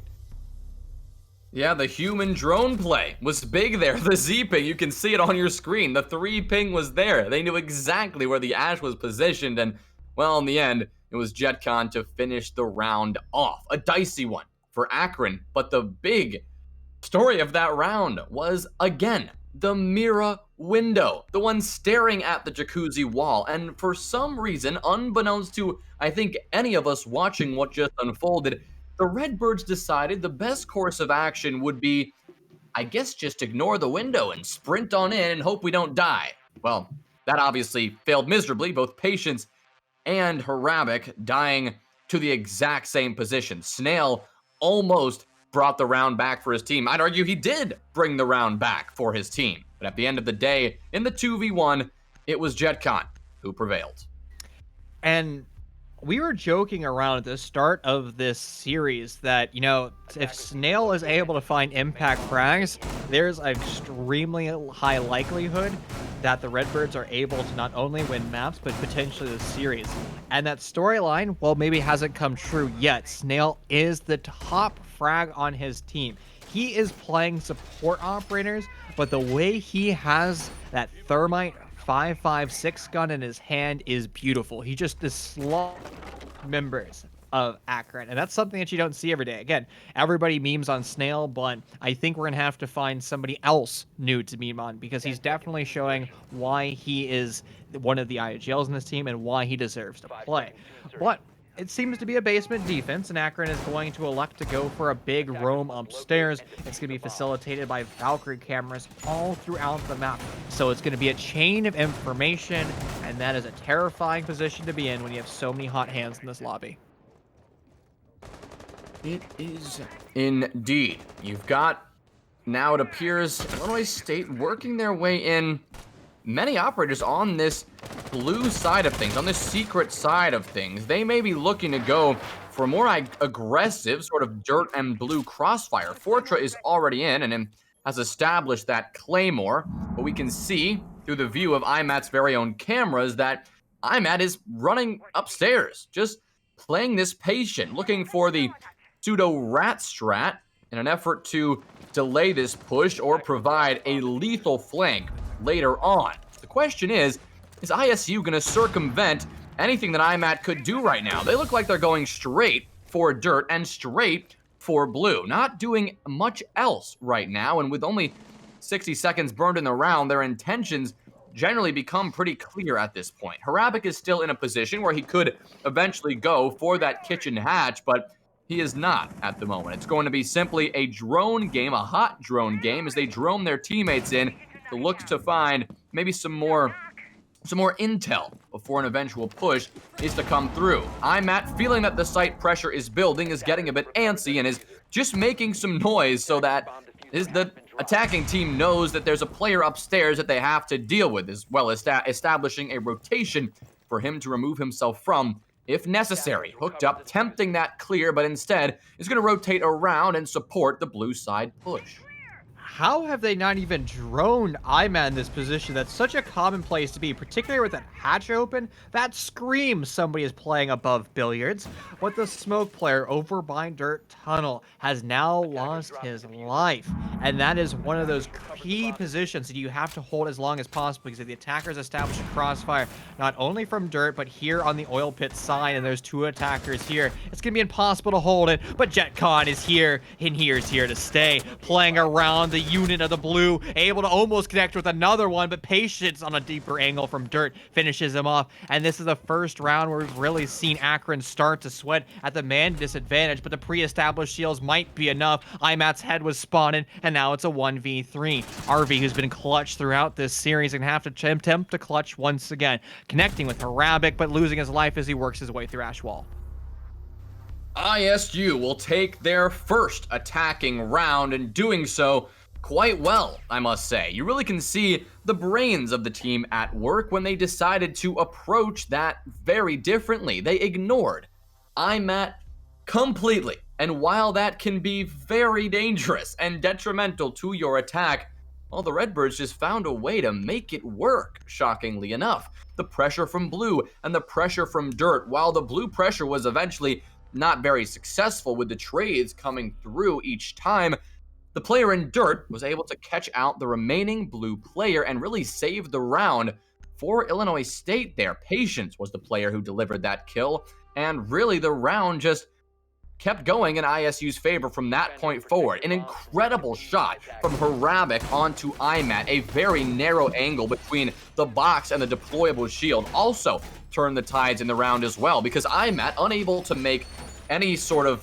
impact off of the site, was forced to come back later in the round when the execute had already begun, and Harabic was ready for it. That is a brilliant job from ISU. I'm not sure if they knew exactly what IMAT was up to the entire time, but based on the intel they were gaining on site, it was probably apparent that one of those defenders was missing. In addition, despite the Valk cam in secret, despite knowing where Fortra was coming the entire time, Akron just didn't seem to get a good hold of the intentions of Illinois State there, and as a result, ISU will find their first attacking round and will narrow their deficit just a little bit.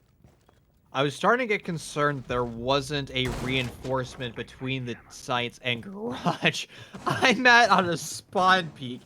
Absolutely obliterates poor Fortra, now stuck to watch cameras. And here comes a strategy for Illinois State. They want to open up this east wall so quickly. They did a great job in the previous round. This round's going to be a little bit slower, but they shoot out the mute jammer being facilitated by the Maverick Chorch, and there it goes. Snail has now opened up the wall. Here's an opportunity to rotate towards the west to construction, or Hennessy's going to find one on how on earth did Hooked Up think that was a good idea just to send it through the east garage door.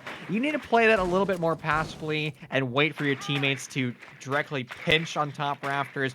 The 2 primary entries are now dead, and things are not looking good for the Redbirds.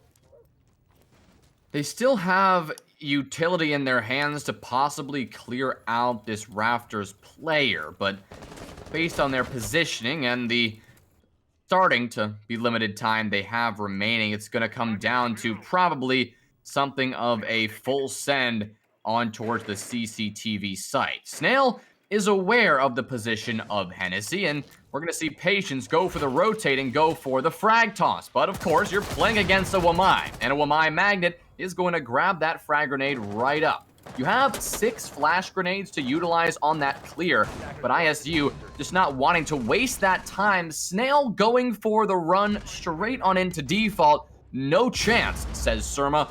IMAT going to cut down Harabic as well, and Patience is going to be stuck in a 1v5, possibly going to just opt to go for the pseudo-tactical timeout for the remainder of this one. I think that's advised, and that is a dangerous position to be in. Only 1 attacker died in the bomb or in the map. I mean, I guess technically 2 died in because they decided to sprint in through holes. Baffling position to be in. You have to be taking the map control and pushing methodically. Any type of strategy like that slipped the minds of the Redbirds. And now the round has been forfeit of that. That type of strategy just needs to be just gone away. You cannot be sprinting. And it seems to be a problem that is systemic. We've saw it in previous rounds, particularly back in gym. When the Redbirds got frustrated with that mirror window, they decided to throw all their utility in, which I'm totally on board for. You absolutely should do that. But when their utility was spent, instead of trying to go with a different avenue, thinking of a contingency plan, they decided, our contingency plan is to just, I don't know, attempt to win the one fight. Hey, at least Patience got a kill. He's been spotted over in his spawn, but it's just padding the stats at this point.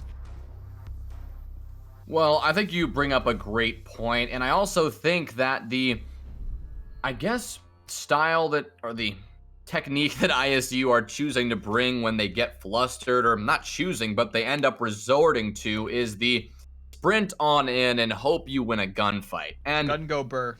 Exactly, gun go burr. And when it comes down to the wire like that, you really need to play together more than ever. That's why I think in those moments, that's when we see the lack of practice and the lack of strat making that ISU are really proud of sometimes, honestly, because they do quite well for themselves despite not going crazy with the practices and not going crazy with the scrims and all that.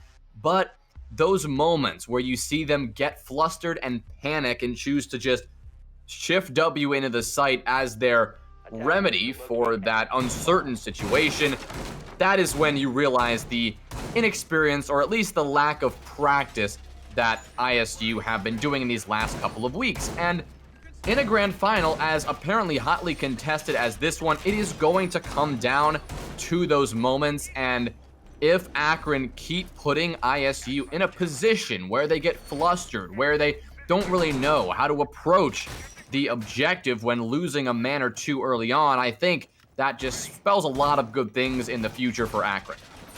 And you know what a brilliant statement is? If you want to have your gun go burr, if you want to play that strategy, sprinting isn't the play. You know why? Because your gun is on your back or it's facing the ground, however the animation actually works. The most important thing to realize is you're not going to be able to shoot back. So if you want to just win gunfights, maybe you go for the alt walk. Maybe you go for the quick peek. Or you just, ADS and just walk down a hallway. At least that is more productive than sprinting. And you can still have gun go burr at the same time. But let's just hope that the Redbirds have learned from their mistakes and they're prepared to create a counter strategy on the fly. They're going to start off round 6 by opening up the the westmost wall over by Spa. It's an easy open as there's no mute jammer there. And it seems like RV wants to start to throw his utility back as flashbangs bounce off the reinforcement. Yeah, this is going to be another bathroom battle for Arv, and well, not for Hooked Up, as IMAT is going to swiftly, once again, remove the Zofia from play, a player who really hasn't had all that much time to shine in this round. Another one of those frag grenades is going to get snagged by an ADS, and the only remaining course of action that it appears Illinois State have is dealing with this mirror window the old-fashioned way, by slapping a bunch of X-Kairos pellets on the glass and hoping that you can open it on up. But there's a mute in play, and if Surma knows what he's doing, and he absolutely does, there's going to be a mute jammer on that mirror window to prevent exactly that. JetCon on the traditional dirt angle onto Jacuzzi, the punch hole that everyone knows about, still is going to net him a kill onto Fortra, who is too focused on the mirror window to worry about his backside. That's going to kick Akron into an overwhelming advantage now, a 5v3 going into these closing moments, but with Horavik cutting down Surma, the hope is still there for ISU. How will they be able to rectify all of these mistakes? They're going to have to push together as a team, but they can't even push from the other side of the map, as it's currently also being occupied by Akron players, and IMAT is going to find another casualty in this round, able to take down Patience. That is your Maverick and the best operator at dealing with it, cash box extension. So the other two hard breachers are faced against the 4 remaining members of Akron, and they don't even know where to push it from. They're just praying that members of the Zips are just dry peeking into them. And to their credit, that almost didn't happen, as somebody from cash box was just sprinting a little bit too much. The vault in from CC was ill-advised, as his life is now forfeit. That was Arabic, and Snail stuck over by bathrooms. He was able to kill the mirror wielder himself, RV, who is locking down that power position for so long, but he's going to have to now try to plant the bomb. His position was well known, and Snail has lost his life to JetCon, and the round 1 by Akron means it's a 5-1 split to the half as they move over to attack.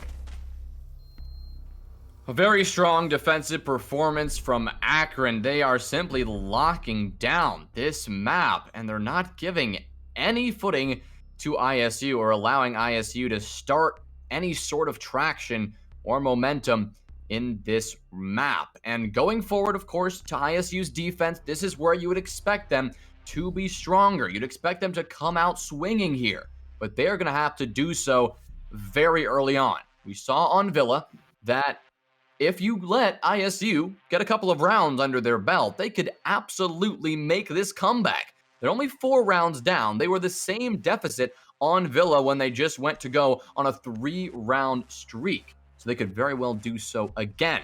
But of course, Akron, they have what it takes to shut that down, and they will be looking to do so on attack. But one more point I want to bring up here is the kill that Snail just got onto R. Actually ties his frags with the other top frag on the team, Patience. Simply, the fact that Snail is doing so well in relative to his team, of course, is good, but it also shows that Hooked Up Fortra and Harabic are just not quite putting in the performance that ISU needs from them right now. Snail is a great player, don't get me wrong, but when he's at the top of the leaderboard, you know something's not quite clicking for the remainder of this team.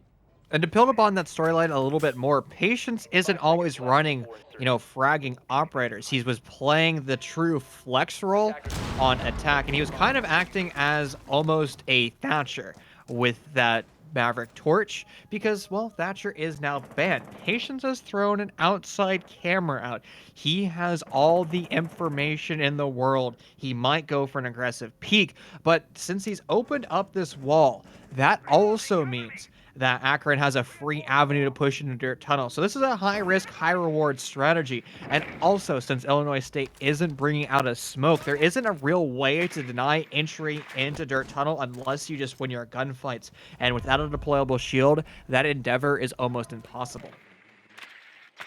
Yeah, we can see JetCon here. He knows that there's probably a Vault Cam spotting him, but he cannot put his finger on exactly where it is. It's not going to matter in the overall grand scheme of things, at least right now, because the Hibana pellets are still going down on the hatch, and the impact tricking is not enough to remove them all from the hatch. Surma will eventually get it open. It's just a matter of when. A C4 raining on up the feet of Hennessy is going to miss, as Hennessy was wisely playing in the freezer, and with the kitchen hatch open, it is clearly on the mind of Akron to get a lot of this kitchen pressure going. The breaching hammer doing its job well, Swiss cheesing, per se, the entire floor of the kitchen, forcing all of the anchors to back off of those arsenal positions, either retreat to 8-gaze, dirt, or blue to spare their lives. There will be Patience holding this dirt position, and he's going to have to contend with both JetCon and Surma. Normally, this is a good position to hold for the defense, but without the toxic babes of a smoke or a shotgun of the M590 or a deployable shield, this won't be too much of a big deal for JetCon and Surma to actually take control of, as long as they play this together. JetCon has already utilized his lifeline, stun locking Patience twice, but unable to capitalize on it. So this is a good position to be in, or at least it could be better for the defense, but it doesn't matter as JetCon wins his 1, pushing closer to the door frame. He has lost a little bit of HP. He's going to have to contend with now 2 members of the Redbirds who are trying to shut down him entering in the bomb site whatsoever. Snail is no longer playing a hard breacher. He is playing one of the best roamers stuck over in blue. That is going to be the Jaeger. But the bomb is in the site. It is starting to go down. Surma is in a perfect position. There is no answer back whatsoever by the Redbirds. Finally, Forge is going to find an impact impact in this round, but it's a post-plant 2v4, and with vertical pressure, dirt tunnel pressure, it's almost impossible, and it will be impossible. Akron is able to win their first attack in the round.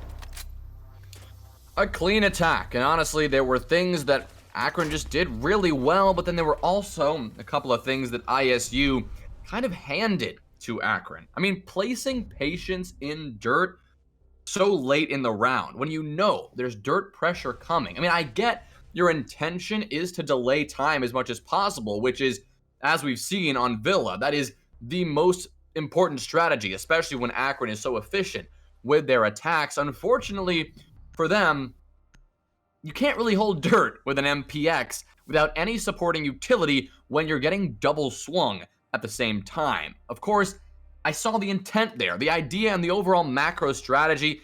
It has its hands there for sure. But overall, ISU just lacked a couple of micro positioning decisions, and it really ended up costing them in the end. You were not able to, like Patience, there's no way he's able to survive that dirt engagement, even if he were to rotate away. There's a player on the hatch playing vertical, there's pressure mounting from all sides.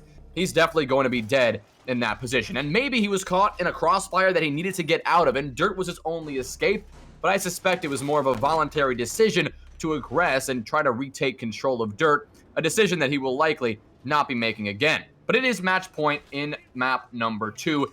This is the point where this series could get out of hand for Illinois State unless they can start to regain some of this momentum before going into the third, and at least for ISU's sake, hopefully not the final map. I wonder if that strategy, that Valkyrie strategy that you're highlighting, is stemming from when she still had her deployable shield. Because we've actually seen Valkyries there before doing almost exactly the same thing. However, in one of the patches at the start of this season, Valkyrie would end up losing her shield in favor of impact grenades. So maybe that's just a byproduct of that. Nonetheless, Patience is once again going to get very aggressive over in dirt tunnel, able to rotate away. So narrowly caught out by Maverick, opening up those murder holes in the back wall. And here's Patience behind his deployable shield. Now, I would still prefer Snail to be playing this position. Those toxic babes are so critical. That's 30 seconds of free denial that you have into dirt tunnel. And that can start to compound a ton for the defense, but they obviously have seen that the Nitro Cell is going to be a bigger factor in dealing with that dirt tunnel entry. Well, now you've got heavy pressure here in dirt. You've got Snail trying to shut it down, and he's going to have expended already 2 of those toxic babes in order to do so. Jetcon going to take a bit of damage, but Jetcon also looking to pad the stats now that 10 kills have found their way into the Zophia's arms so far this map. It does appear that the dirt push is well known. The Valkyrie camera is spotting them, so Snail knows exactly what he's dealing with, but he's going to have to expend his final toxic canister, and now this pressure is definitely, or probably, will be too much for him to sustain. But another ADS is going to burn some utility there. Arv is considering a rotate around. Snail's honestly doing a great job in holding this. They're stalling out Akron, and the pressure from elsewhere hasn't been able to do much until this dirt play is dealt with. Of course, you've got Hennessy here holding the exit onto dirt, not going to allow any player to rotate out towards AKs, but Snail is not going to leave until this dirt pressure actually builds enough to force him out. It's going to be a hot drone for the Zofia, Jetcon on the swing, and an M590 is there to greet him. Arb is nowhere in sight to search the refrag. It's going to be a bit late now. Snail on the swing will get cut down anyway. Patience makes the trade happen, but not before IMAT could take care of Hooked Up. It's going to be a 3v2 execute for Akron.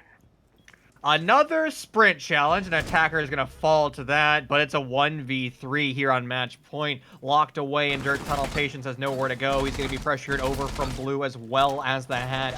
The bomb is now down 40 seconds in this round, and it's basically just who is able to kill Patience first. It's just tap, tap away. Stand up from these boxes. A plethora of bullets going Patience's direction. There's nothing he can do. He can attempt to Nitro Cell down by the boxes. He might be able to collect one, but it's just a feeding frenzy. It's Angry Sharks. Even the 360s are coming in at this point. IMAT will get credited with the kill. But honestly, it should probably go to every single member who is alive for the Zips. It is a swift end on the Redbirds map pick of Clumhouse, guaranteeing that we will see our third map, which is Coastline. Well, it's very possible that the ISU energy is slowly depleting. We're going to have to really hope they can bring something back on Coastline if we're looking to see that competitive grand final that we are looking for. A good time to remind everybody exactly what these two teams are playing for. There is a $1,500 prize pool for this grand final at stake. The winner walking away with a nice $1,000 for their org. So definitely something that both of these teams are looking forward to, but right now it's Akron who looks like they have a bit of a better shot at obtaining that prize. We talked about the reverse sweep on Villa that ISU needed, but now it's not just on Villa that they need the reverse sweep. They have to take the next 3 maps in succession if they want to win this series. But Coastline is an interesting one, and I'm eager to see what ISU can pull out, but we're going to have to wait just a few minutes to see it go down. Don't go anywhere. We will be right back.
Oh, you make me wanna talk back to you. Say it like that. If I hate you, then find someone new. Baby, but you know I never will. No, so I choke you down just like a pill.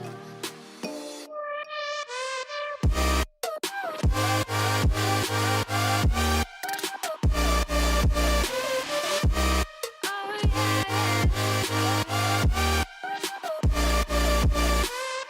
take you like a pill.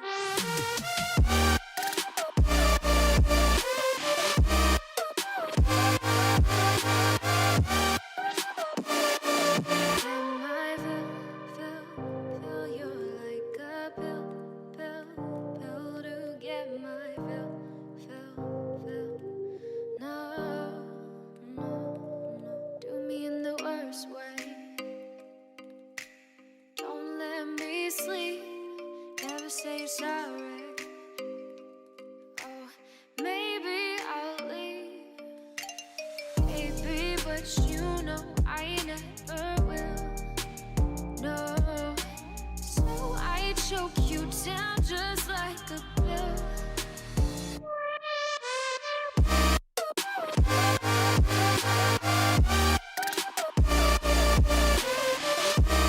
Oh yeah,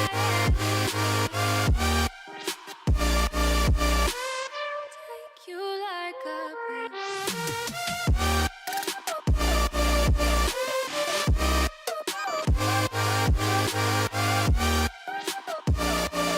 Get my fill.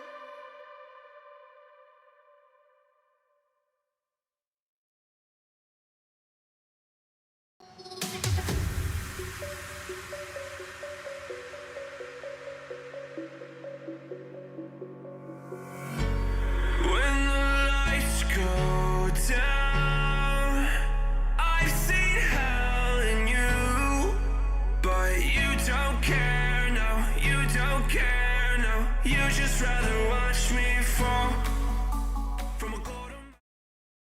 Ladies and gentlemen, welcome back to these epic Premier Invite League Grand Finals that we've got going on. And Chief, I cannot wait to see how Coastline is going to shake out. I know we've got a lot to talk about there, but before we do that, I've got to talk a little bit about Season 6 for CollegiateR6. Friday is when the signups are closing, so make sure, if you're not in there yet, to get your sign up in.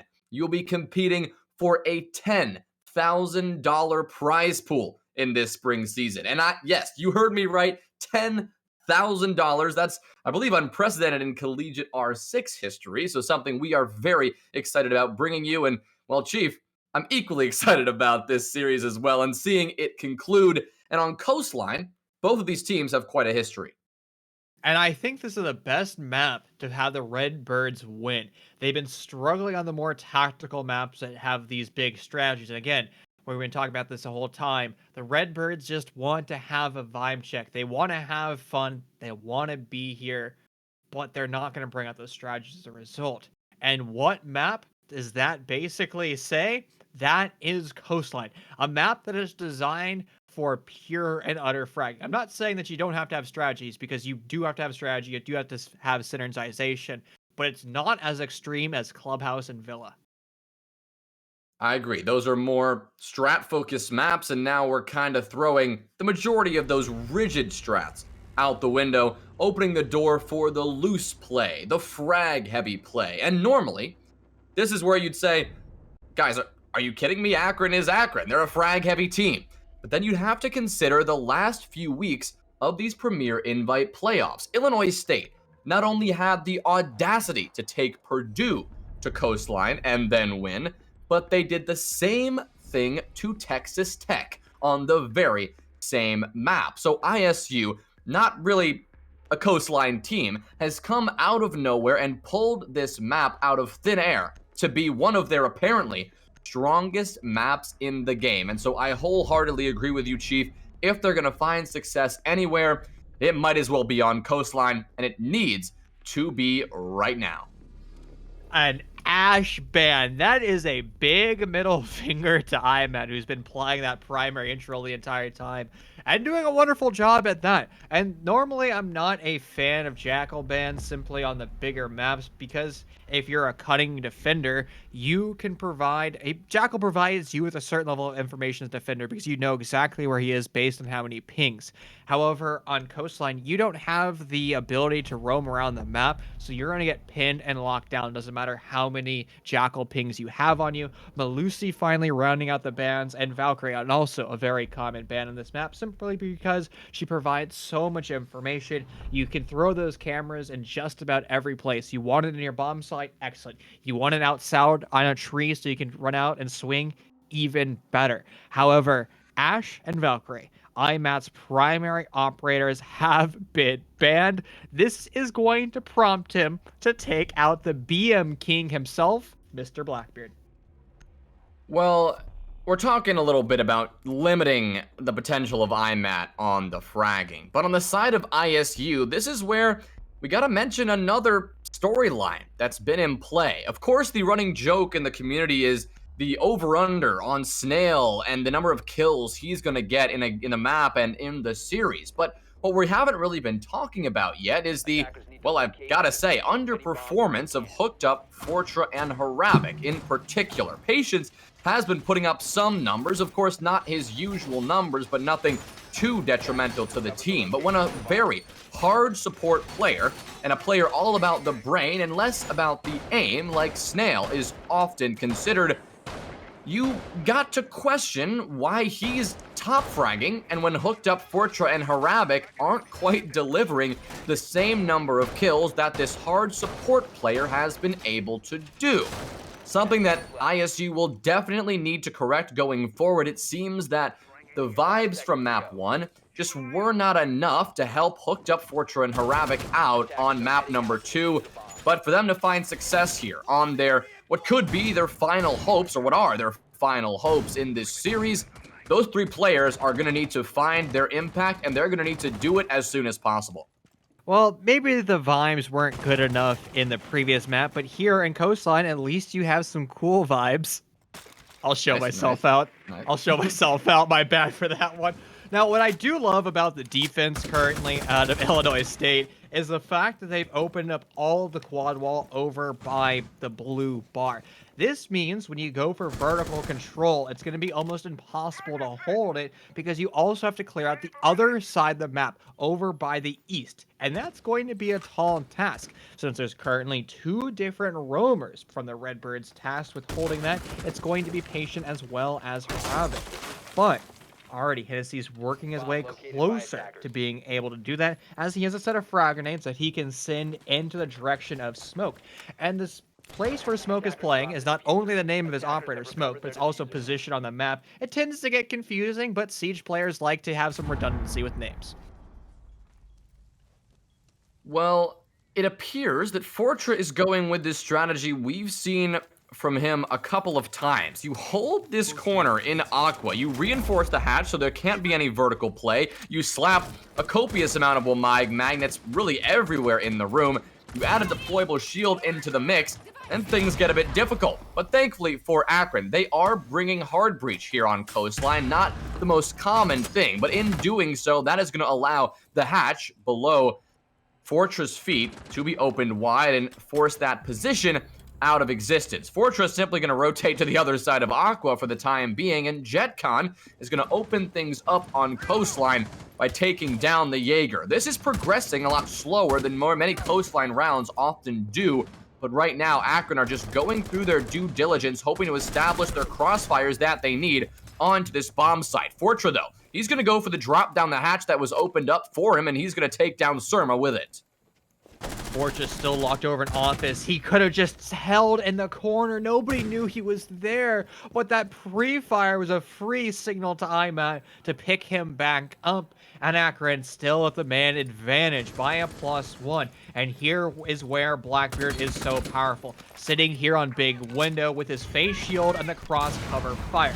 Hennessy's going to start to put the bomb down. It should be answered back by an explosive, but there isn't anything left. There's full toxic babes, but they weren't even sent down range. A mistake by Illinois State, and there's only 2 of their team left. Now Snail trying to hide in his smoke grenades, trying to make him in a position to go for the defuse, but it won't be enough because of the big window plays. This is going to prompt Patience to go for a run out. IMAT is almost in death. He has his feet seen, and here's a Patience run out, able to find the Blackbeard, but 20 seconds left on this diffuser. Snail's still going to have to win his gunfight, unable to do so, and now it's Patience locked downstairs over by Cool Vibes. He will be gunned down. Now over in office, he finds one of the players. That's going to be the hard breacher of RV. But it doesn't matter. 2 seconds left. He's just going to dance. Well, maybe the dancing can help bring back the ears of ISU. Apparently not hearing the plant go down. Snail had the majority of his toxic babes, if not all 3, still on the board, but neglecting to do so on that glitch spot that you can get that smoke. No, not a glitch, but really get that smoke going through the wall. Glitch or not, it's a mechanic in the game that people utilize, and Ubisoft is okay with it. You can get the smoke to go through the wall, shut down the default plant spot. That's not something Snail did. And another point of the checklist that Akron never accomplished was actually removing Patience from below. Normally, that is something that's going to be punished by the Legion running on up to the default from below and shutting down the planter. But because the sound call, for some reason, just never rang out, Patience did not rotate over in time. The toxic babes didn't land in time, and Akron got the diffuser down, and with the Blackbeard on the window, it's a rather free post-plant win. And it's going to be another attempt at the same bomb site, and well, for Akron, we've got pretty much the same lineup with IMAT bringing out the Blackbeard once again. So I actually have a fun fact for you. Ubisoft has tried to remove smoke clipping through walls multiple times. It originally was happening on Oregon, where it was just chronically bad, and they kind of changed how it worked, but it really never went away. And I think at this point it's just part of the game engine, and they're just like, there's nothing we can do about it, it's just going to be in the game forever, so have fun using it. I think it's kind of their mentality right now. But honestly, sometimes with game development, things just don't go your way, like round 1 did. What Akron what Redbirds needs to do is they have to either double down on swinging the power positions that Akron is going to achieve over an office, or they're just going to have to anchor down more. It looks like they're kind of going for actually neither one of those strategies. They're going to make it a hybrid strategy, where instead they're going to, again, utilize the same extension over into Aqua, but instead of allowing that top patch just to be open up from underneath, they brought out a bandit simply to put a bandit charge in the hatch, so it will be stuck there for the remainder of the game. And you know what, Redbirds, I like it. I love it as well, Chief. I think that, you know, the play of the bandit battery on the top hatch, it's usually just a meme. When you just are trying to, like, lock off a top hatch for no good reason, you just slap a bandit battery on it. But this is actually the first time I've ever seen a bandit battery on a hatch be utilized properly. Actually, in a perfect situation. I mean, it counts. It is proper. You're right. Yeah, I mean, you're putting it on the hatch when you know what Arv is going to try to do. He's going to try to come below again if the same strategy is being employed, but now that's going to be impossible unless you can remove that battery using the frag grenades of Hennessy. But of course, that's why Wamai is on the table. That's why Jaeger is on the table. This could be successful if Akron really go all out for this Aqua-sided take, but they could also realize what they're dealing with, and a rotation over to the other side would probably be the smart choice. But he's gonna walk right in, and oh no, the whole strategy has crumbled to pieces with Fortra. Maybe he was asleep, maybe he was on cams, but regardless, he is out of this round, and everything we just talked about no longer a factor.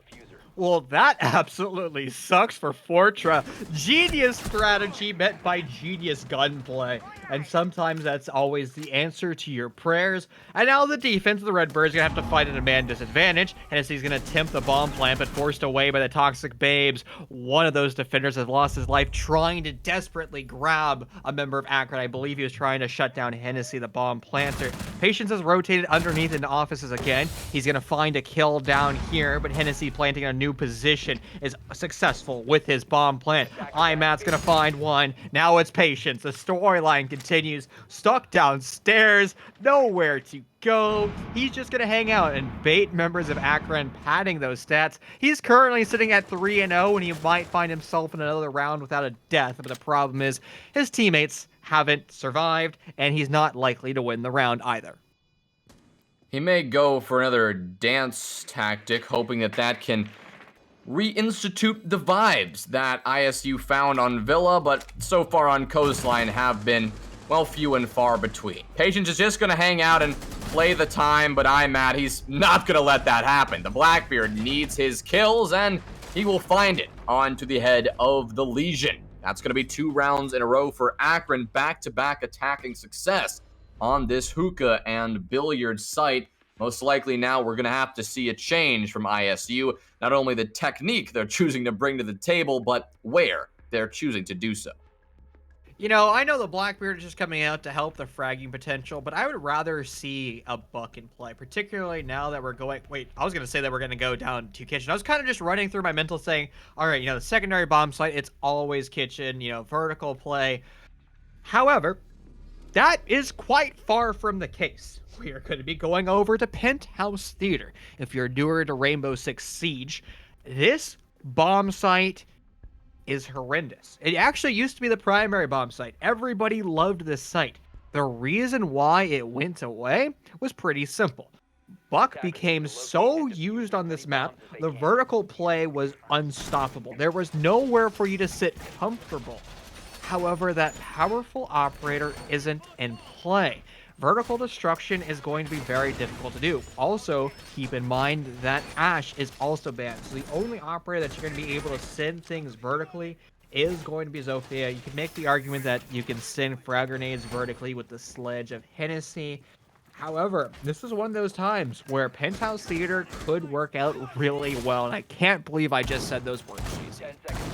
Well, you weren't here, I don't think, the last time ISU played this map, but this was actually the technique they brought to the table. They brought out Penthouse and Theater twice in a row to win the series against Texas Tech. The first time it didn't work, they said, I don't know, screw it, let's do it again, and they won it the second time. So this is their pocket strategy. This is their cheeky sight that they like to bring out when the shenanigans are aplenty, or at least when they have no real other choice. And I think ISU have realized the situation that they're in. They're at the point of desperation. Akron have now won 9 rounds out of the last 10, and things need to change here from ISU. I suppose they will be hoping to do so on this Penthouse and Theater site. Chief, you said, uh-oh, what was that to?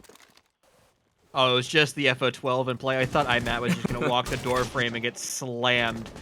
But rotated away, so IMAT is going to be safe for another day. But a different player is now rotated downstairs, trying to actively challenge the bathroom. That was Fortra, but he will have to hightail it out of there as he was spot out on a drone, almost wallbang. Now Harabic is sitting at 51 HP. So everybody from the defense has been doing a wonderful job on this roam. They've wasted time, but has it actually been enough? Blackbeard is going to find himself on his favorite position over on the big window rappel, and he will not be going anywhere, just challenging every single position with his lovely shield.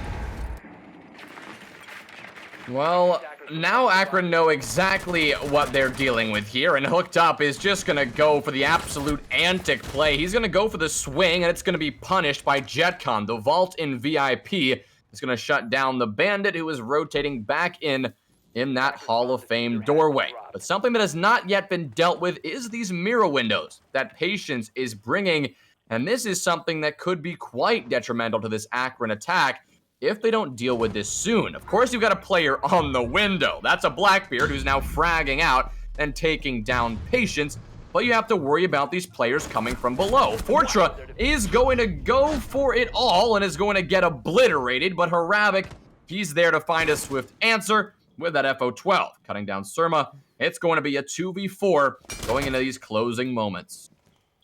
Snail might not know that the bomb is starting to be planted down. Harabic's gonna have to go for the rotate in through VIP, but as soon as that FO12 starts to sing out, that means Akron will be alerted to that position. But nonetheless, Snail in the mirror window finds one, and here's the duel with Harabic. He's just trying to find an insertion point, down but not out. It's gonna be all on Snail to keep his team here in round 3. He does have the information with that mirror window. He'll tag up Hennessy a little bit, but with Harabic now actually being confirmed down, Snail's still on this island with no way of pushing away from the mirror window. His life will be forfeit at some point, and the prone angle from Hennessy will clean him up. Akron moves to a different round, and 3 in a row for them. Well, it's going to be Akron.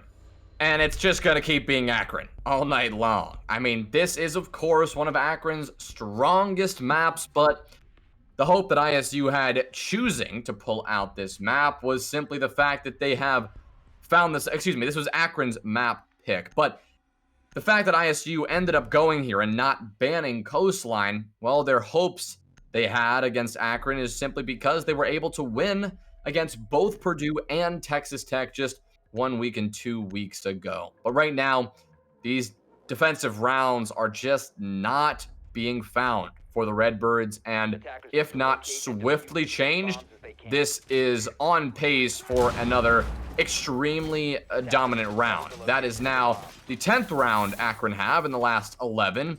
Illinois State only answering with 1 on Clubhouse. So I don't know, Chief, where this answer is going to come in or how it's going to come in, but I know that the timing of it, this is really do or die at this point.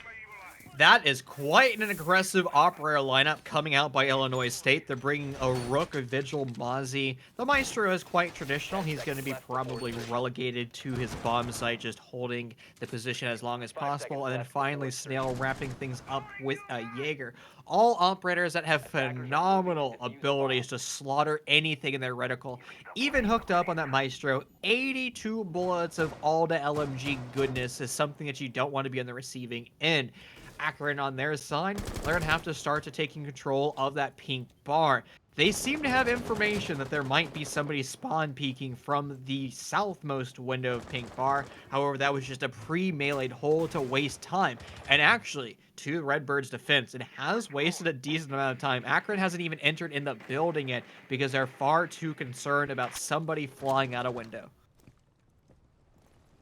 Well, this patient technique is one that we saw from Akron in round number 1, and it was equally effective as the last 2 more aggressive strategies. Hennessy, he knows there's a player in offices, but that's going to be Snail, who is just flirting with death, narrowly escaping 1 grisly fate, almost cutting down IMAT, but dancing back and forth, now desperate with a pistol. He's going to be 1 HP, but he is needing to win this gunfight. That's not going to happen. IMAT will finish him off. The Blackbeard doing his good work. Harabic nearly cut down IMAT from above, but the Blackbeard shield saved his life, as it has done and will do many more times in this round. That's why Blackbeard is probably, like you said, Chief, the most BM operator in the game. You slap a bulletproof shield in front of your face and, well, it's no surprise you can't be shot.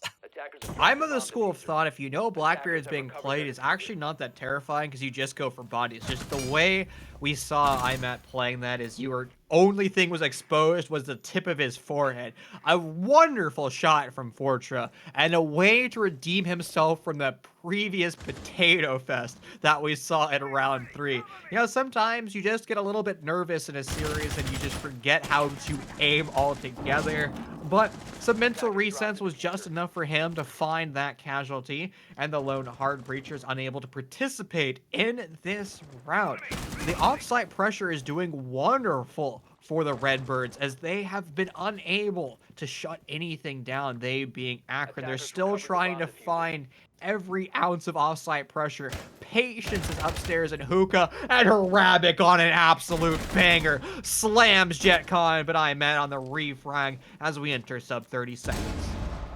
Well, the nades are going to come on into this site. The C4s are going to rain out, but they will not find their target. Hennessy, an ill-advised plant, will end up with him in the grave, and a flank from Patience will do its justice, cutting down Surma, leaving IMAT with 10 HP in a 1v3. He's going to see the head of the Rook, but the shot narrowly missing. He's going to have to go aggressive, but without a shield and without HP, it is simply going to be a trade. And the defenders, with 2 remaining, will take their very first round, and it is not going to be that 7-0, and ISU finally will stall out this momentum that Akron have seriously obtained. There's a nice bit of irony in that round. The first time that we saw Akron kind of just say, you know, we're going to take gunfights, we're just going to stop caring about the roam clear, was the round that they lost to the actual roamers. ISU doubled, tripled, and quadrupled down on their offsite pressure. They wanted to have just about everybody off the bomb site entirely, and it worked out well for them. And the one player that they had on the bomb site, Fortra, was just also able to slaughter anybody from Akron that's had an idea. You know, maybe we can push this window. Maybe we can push from this area. And that was a great read by the defense. And I know some people might start to say, oh, look at Akron. They're just running up the scoreboard on attack. Keep in mind, this map has been attacker-sided before, and it will be attacker-sided in the future. This might just be a showing from the attacking lineup of Akron. They might go 4-2 at the split, and then it might be the Redbirds answer back 4-2 split. We just don't know as of yet. All we can say is IMAT is doing a wonderful job on that Blackbeard. He's proven that he doesn't need his Ash as a crutch. Well, what you brought up about the scoreline on Coastline, Chief, that's why this map is just so fun to watch, because it's one of those maps that, depending on the evening, depending on the teams, it's one of those maps that doesn't have an overall structure. It can go either way. It can be so attacker-sided one night and so defensive-sided the other. It could even go 50-50. It really is that versatile map. It really has it all, in my opinion, and that's why I love to see this in the map pool. I love to see this map in play, and I am interested to see what in the world ISU are doing in offices right now. You've got Snail and Fortra, both aggressively holding offices and the security hallway here, hoping to, I guess, stall out this entrance that they've seen Akron make time and time again on this very bomb site. It's gonna do wonders on IMAT, at least his HP, but Hennessy will cut down the Mozzie for that positioning. Snail, though, he'll go for the run out, and his gunplay is simply better. He'll take down Hennessy, but not before Harabic could be felled as well. It's gonna be a 4v3 now with about 2 minutes left in the round. More and more attackers from Akron are going to start to fall, and another run out to boot. It's starting to look good for Illinois State, as the hot hands from Akron is now gone and unable to participate here in round 5. But you do have your secondary support, or secondary entry, coupled with your primary support. And it seems like Maestro might be known over by the blue couches. JetCon is still actively looking for him. He spots the head. Maestro almost gets the kill, but back to equal man count we go. Perfect execute downstairs. Everybody's been dealt with other than Snail, who's found himself over by security. RV's going to rotate on over as well, and here comes the pinch to deal with that offsite pressure.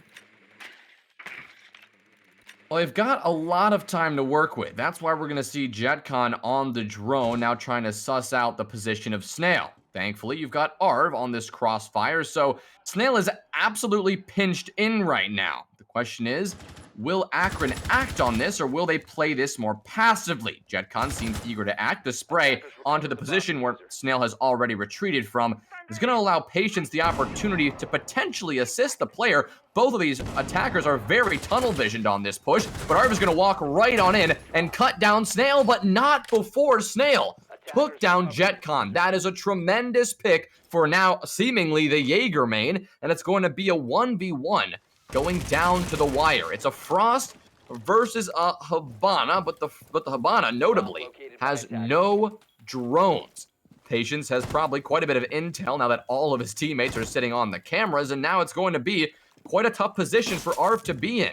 He's going to take out that camera, but there's an Evil Eye, which might be looking at his position, but it could be turned the wrong way as well. The punch hole from Patience is going to reveal his position. It's going to be a dance back and forth on the punch holes, but Patience, he's going for the rotation and the flank. Arv now getting desperate. He's got to search for this kill. The swing is there, but Patience is ready. And Illinois State will take round 5.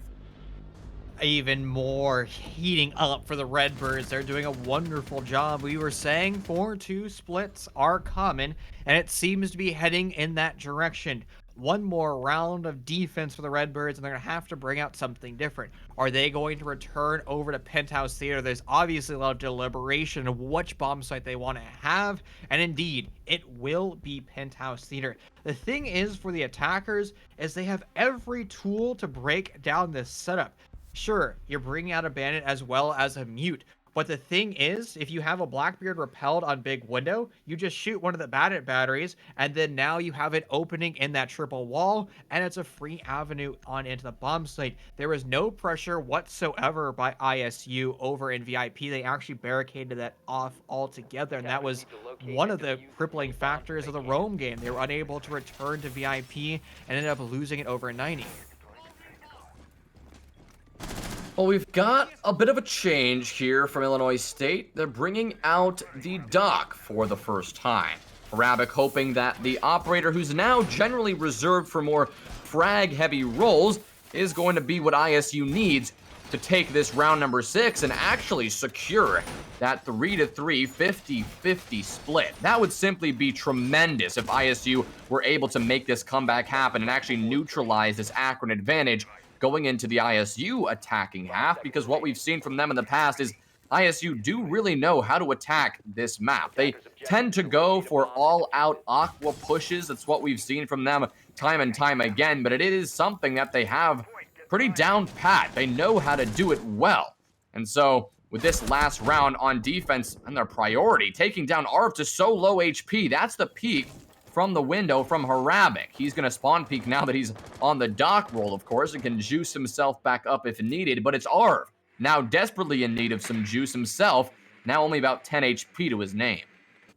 I love to see the two French big boys in play. A great way of having aggression, and they could stem the tide, literally, because you can res your teammates back up if they're on an island that can't have, somebody rotate to them. You can stem yourself, you can stem your teammates. It adds a ton of flexibility. And also this roam downstairs will accomplish the same goal. It's going to force the attackers to do two-pronged assault, deal with overbuy blue, but Akron's just going to win their gunfights throughout. Everybody from Illinois State is going to dry peek straight into them. One player's way far off site. That is now Snail. He's going to have to rotate back to his site, and Fortra is the lone remaining member on the site, temporarily in a 1v5 until his teammate can help him.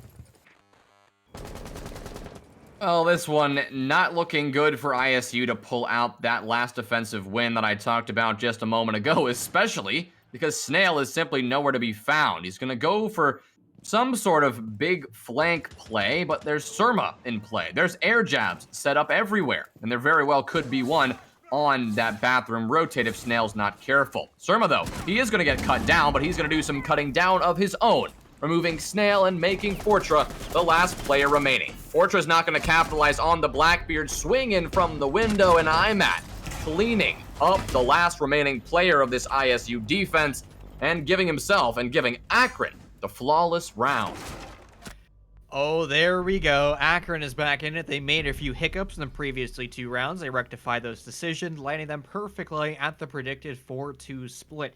But here is the big question mark. What will round 7 bring us? Is this going to confirm that this map is indeed going attacker-sided, and the reason the attackers are winning is their ability to just take map control quickly, set up crossfires, and just slam the defenders since they have no rotation points?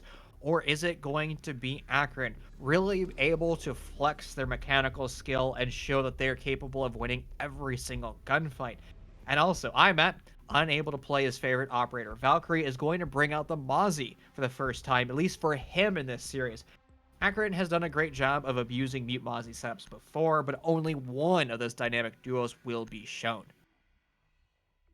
And we're not going to have that information denial wombo combo that I like to call it, Chief. We're only going to have, like you said, just the Mozzie. That's IMAT who's going to undertake that role, and he's going to be rocking the P10 Roni. But on the side of ISU, we've also got some curious lineup decisions here. You've got Fortra bringing out the Gridlock, which generally is frowned upon when there's a Nomad on the board, but the big thing that the Gridlock brings to the table is smoke grenades. Now, in combination with Snail, you've got 4 smokes. Harabic and Patience together have 4 frag grenades. So a lethal and quite literally blinding lineup for ISU here, but they're missing a couple of core things. You're not going to bring the Blackbeard, which when on the board on Coastline is often a couple of free kills, and well, the one hard breacher, that's usually more than enough, so they have that down as well. But the way this is going to unfold, it seems that we may see something of an aggressive take from ISU. You bring the Gridlock to really lock off those flanks. You bring the Yana to possibly play the trade off of the Gemini drone, or simply just get as much intel as possible for an eventual roam clear. But the big thing I'm focusing on is the presence of 4 smoke grenades. Without a glass, 4 smokes simply usually means you are going to go for a smoke dump and a lock off of those long angles on the site and go for that plant really as soon as possible. But for right now, early game, Fortra simply trying to figure out exactly what kind of roam and what kind of extension that ISU is going to have to deal with. JetCon will be one of those offside pressures as he's roaming downstairs over by the pink bar, trying to get very aggressive with the southmost window. This is going to be a very dangerous position to be in if you're Illinois State. You want to repel upside down on that big window, but with JetCon lurking over here, it's going to be impossible. He's going back and forth between 2 different windowsills, just daring somebody to peek into him, and he will do the peeking, slamming hooked up, and that's the first casualty of round 7. The Zofia of hooked up has been struggling in this series, at least in this map, currently sitting at 1 and 6. All that important utility has been sacrificed. Fortra is now falling, but finally, IMAT, the other man who's just as gifted in this lobby, will be unable to participate. Well, things appear to be crumbling slowly for ISU. Not necessarily every chance that they get, but at some points in the round, I mean, things just aren't clicking. Patience. He said he just spit out his drink. That's why he's gone AFK in the middle of the hallway. But now he's returned to form and has got the drone ready to go and the intel ready to provide for his team. Arabic, usually you would consider the Yana sprinting on him the best course of action to get that information, but Arabic is really uncertain of exactly what to do. You can see by these 3 attackers, they are very split off-site. You've got 1 in VIP. Well, no longer, as Surma will deliver Patience to his 6-foot grave, and you've got Snail and Harabic who are both approaching from this Hookah and Sunrise side of the map. Unfortunately, Harabic is going for the, I guess, the big Hail Mary style play that I talked about before. He's going to go for the crouch walk of cool vibes strategy, but there is an Alda and 81 bullets in the mag that await. That's such a dangerous position to be in. Also the drop from Square, but JetCon will lose his life. And now here comes a duel and cool vibes. Yalda is better. And that's the casualty. Snail stuck outside over by the window. He won't even be able to enter in the bomb site. That drop will confirm, and Snail's going to save his KD. Looking at the ground, spending his utility. Akron with another win. Now, is this the story? Is it Akron just better on Coastline? They have looked phenomenal and almost unstoppable here on this map, but the same thing can be said for Illinois State. They've had some close games, some clutch games, but the most important thing to realize is Illinois State has been able to win Coastline before, and they've also been able to have comebacks on this map before, so they're definitely not out of the woods yet. But hopefully they have a good strategy for attacking on the tertiary bomb site downstairs in blue, and also have the utility to deal with those mirror windows. But since you do have an ace in play, they will have at least some amount of utility. Snail with the interesting question. Yo, are you going to Penthouse? But, well, that's not the case. It's going to be Blue Bar and Sunrise Bar. Now, this site, Chief, I talked about this a lot, but I really like to see this site in play because it takes so much for a defense to hold this site properly, and it also takes a lot for an attack to attack this site well. You're gonna see probably the entire wall in a blue bar to courtyard completely destroyed with a couple of shotgun shots there. And or I guess in this case, yeah, the ARV will be utilizing that shotgun most likely. But what's so cool about this bomb site is it utilizes the entire map more than ever. You need a player on that main lobby side if you're a defender, if you want to stop any sort of quick plant from the office's side in blue bar. But same thing goes on the flip side. Illinois State, in order to get that blue bar plant down, they're going to need to remove whatever pesky defender thinks he can roam over on that main lobby or security side. The checklists for both defense and attack really on this site and on this map tend to be longer than ever, although it is coastline. So skipping a couple of steps here or there doesn't usually go punished. It's really a question of how Akron want to set this up and if Illinois State realize what they're dealing with in enough time. Well, at least Illinois State haven't been spawn peaked yet. That's excellent position to be in. However, how are they going to identify what on earth Illinois State is doing? And what you're saying about this bomb site is it's important for Akron to hold as much real estate as possible, particularly the kitchen side of the map, which will allow you that denial into the blue site. And the way Illinois State is taking this linear push might not be enough. They become very laser focused over here on offices. They're going to open up the blue wall, which in their defense is a good place to be. However, look at the utility that the defense has. They have 2 nitro cells. One of them has now lost his life to a frag grenade. So your plant over by blue has become a little bit easier. Well, Hennessy seems content to just hang out behind the Sunrise bar while his teammates fall around him. Patience, capitalizing on ARV being caught out of position, and that's going to keep things heavily in ISU's favor. Fortra flirting with death for a moment, but JetCon not able to find the fatal blow, but he is going to find the gall to make this swing once again. He's going to line up the head onto one. Hennessy's going to get the double, pulling off Patience, and it's going to be a 3v3. JetCon is caught out in an awkward position, but Hooked Up is nowhere close in an effort to respond or punish that positioning. Hravik is neither. He's looking through this blue bar window directly towards that mirror window. But finally, the Selma charges on the wall. That's going to force Akron to either retreat or reposition now that a potential Sunrise plant is on the horizon. But ISU, they are split here, and JetCon, he's frying people left and right. ISU need to group up. Hooked Up and Snail are on the complete opposite side of the map. So much so that IMAT got confused. He's going to run straight on in to the Zofia.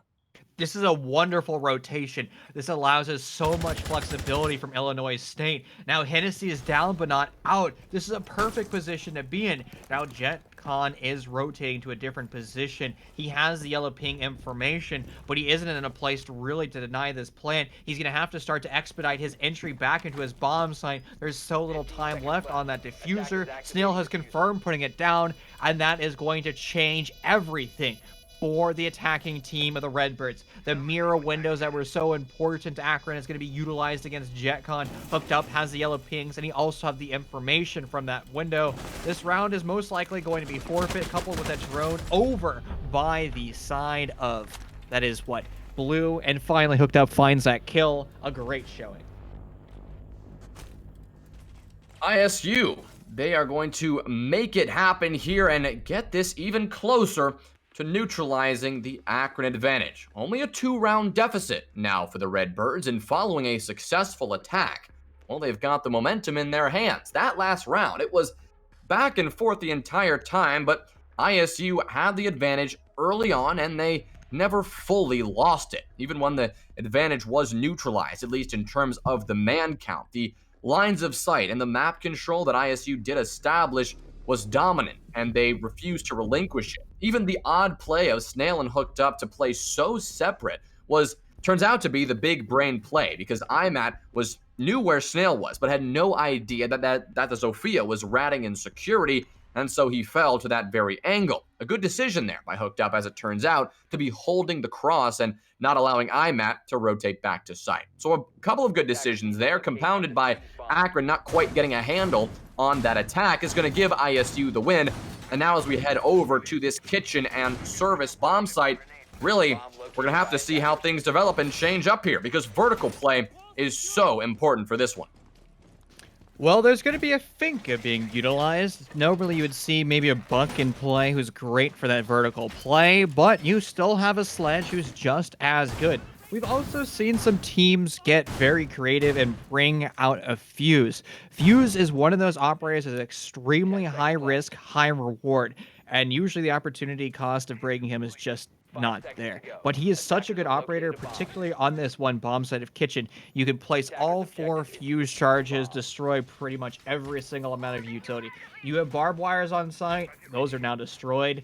You have a deployable shield on site, those are now destroyed. You have a Meister camera on site, those are now destroyed. However, some of that utility currently isn't being seen, so I guess the Fuse wouldn't be as powerful as if Akron was running a site that was designed for, utility consumption. But nonetheless, Illinois State is still going to have to take that vertical control, and if they want to destroy those fixed positions, well, it's going to be the frag grenade. It's a double frag grenade combination of the Finka and Sledge. Well, the rush attempt that might be unfolding here is going to be made a lot harder by the Mira, but easier by the fact that JetCon is no longer a factor in this round by Fortra taking him down very early on. It's a lot of holding left click right now for ISU, particularly for Harabic, who's rocking that LMG and has 300 bullets to work with. Another Finka boost is going to land a kill onto Arv. Harabic swinging on through and cutting down the mute. ISU, whatever strategy they're choosing to bring right now, well, it appears to be working. They've got a 2-man advantage. They still have 2 whole minutes to work with, and things are looking quite good. Surma, the mirror window, it's not doing its wonder that it was supposed to be doing. Surma instead is going to be forced to hold an angle out towards main lobby, wary that this position in bathroom may not be the end-all be-all of this defense. How on earth is Surma alive? He was rotating from so many different positions the attacker should have been able to slam him from. While the attackers knew he was there, they attempted to shoot him, but they didn't even come anywhere close to his zip code. So I guess that's a breath of fresh air for Akron. They're still going to have to hold the fort for as long as possible. IMAT's going to find the first kill for his team, bringing it closer to an equal man count. He goes for the run out. He almost connects with one, but he's now going to be down. A 1v4 for Hennessy to clutch. The Finka's utility has all been utilized. She still has a frag grenade, but that's going to be grabbed away by one of those Wamai pancakes. Hennessy's going to get the prompt, rotates on over, now killing out Harabic. Now 3v1 with sub 60 seconds left on the clock. Hennessy stuck over on the other bomb site. Fortune will have the information, killing out Hennessy, and this map is looking indeed attacker sign-in as ISU is starting to mount a comeback. Comeback could really be underway here. They're only 1 round away now from neutralizing this, not to mention that since their early round success, Akron haven't found much else. Only 1 defensive round compared to 2 attacking round wins on the side of ISU. This is an interesting development, and it's surprising given that the loose style of play that Akron generally utilized on this site seems to have been neutralized or circumvented at the very least by ISU and their strategies on attack. They're going very direct for the site right now. They simply stayed on the kitchen window and the service door for the majority of the round, only putting 1 player off site, throwing Harabic maybe on the big window of penthouse rappel here or there, but for the most part, it was on-site pressure only, and Akron, feeling that pressure, rotated back onto the site to help out the anchors, and everyone just kept getting fried, 1 at a time. IMAT hoped to bring the round back by going for the run out, but again, he found 1, but it did not work in the end. Even those aggressive plays, when a little bit too late in the round, when the anchors are crumbling and the on-site pressure mounting, they just don't seem to be pulling it out for Akron in the way that we've seen on the 2 previous maps. I mean, the momentum, Chief, is fully in the hands of ISU right now. It is unusually to be saying this, but Akron are the ones who now have the responsibility to make a couple of changes. I think that storyline is stemming from the scoreboard for both these rosters, and if we see it, it's kind of one-sided for Akron. It is basically the IMAT JetCon show, and on the opposing team, everybody is more or less within the same amount of kills. The biggest spread is only 4 kills compared to 7 kills on the side of Akron. That is a big change. Now, again, Akron is a team that's known for its big, flashy entries and their fraggers, so that isn't something that is too concerning. But remember, RV was the one that lit up Scoreboard. It's going to be hooked up. That's going to find himself being lit up and now losing his life. No surprise there. The opening duel was with iMatt, who finds himself in a crouch-spamming, peeking gunfight that he's always capable of winning. Well, hooked up again, it's no surprise to see that Zofia is off the board. iMatt saying he got scared and his hand wasn't even on his mouse, hence the crouch spamming battle that you mentioned, Chief. And hooked up putting an end to that because the Blackbeard slander has now entered the chat. But it's going to be a 5 versus 4 for the remainder of this one. Harabic is going to go tramping around in the jungle outside for the time being, while the rest of his teammates look to find the footing back in this round. Fortran nearly catching iMatt, but the Bandit with the MP7 still elusive and still a problem for this attack. Snail on the lone entry here in Penthouse. That seems to be the story of this round, and the rounds that don't go so well for ISU, it's when everyone is so separated. Of course, Harabic and Fortra aren't necessarily attached at the hip, but at least they are closer to each other and can play off of each other. Snail, all alone with the diffuser in VIP, is going to get punished from Hennessy for that mistake, and that could be the end of the round for Illinois State if they're not able to pull off quite a miracle here. Uh-oh, Patience spots the elbow of one, trying to line up the headshot. He'll move up a little bit, and Hennessy now loses his life. So, a good position to be in, but here comes the hard part of your execute, dealing with the on-site utility. That deployable shield in the middle of the site is a dangerous position to be in, and you're going to have to start to burn your explosive utility. 3 frag grenades remain, so the shield should be gone more or less quickly, but one of the operators that had the frag grenades, Patience on the sledge, has now lost his life. iMatt just sprinting into the site, immediately getting slammed. Remove that shift key as the most important player who's been top fragging in this series has now been unable to participate for the remaining 23 seconds of the round. Smoke grenades are still in the back pocket of Harvey. He has 1 more left, as if one was pre-established somewhere on the doorframe, now detonated. The LMG able to win 1, unable to win the second. Now Fortra against the remaining 2, having to duel against death, and then Alda, the LMG of sadness, finds the kill, and that is Akron finding themselves on match point, series point.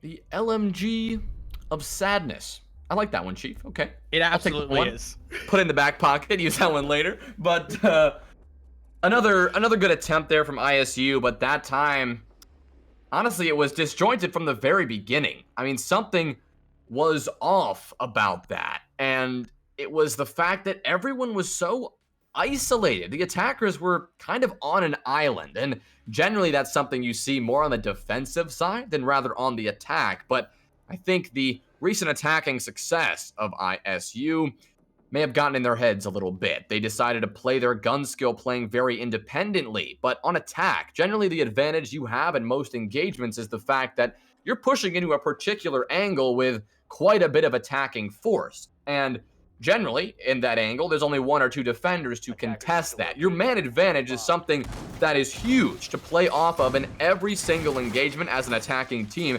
especially because the defenders are often just staring at the angle and they're ready for you. But in that last round, ISU, that particular ideal seems to have gotten a bit lost, and now they will be staring down match point, series point, and championship point.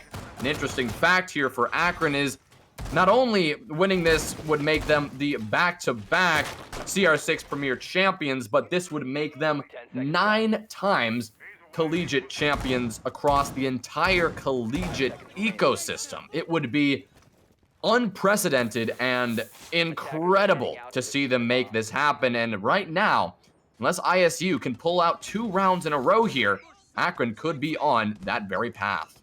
Jay-Z, I can hear iMatt's pick into that cap, and he's like, they were complaining about me bringing out the Blackbeard. What operator is the biggest, screw you moment? And that is 100% the Capcan. I guess you can make the argument for the Frost, and honestly, both those operators, I think, are somewhat viable. Their primary weapons are phenomenal.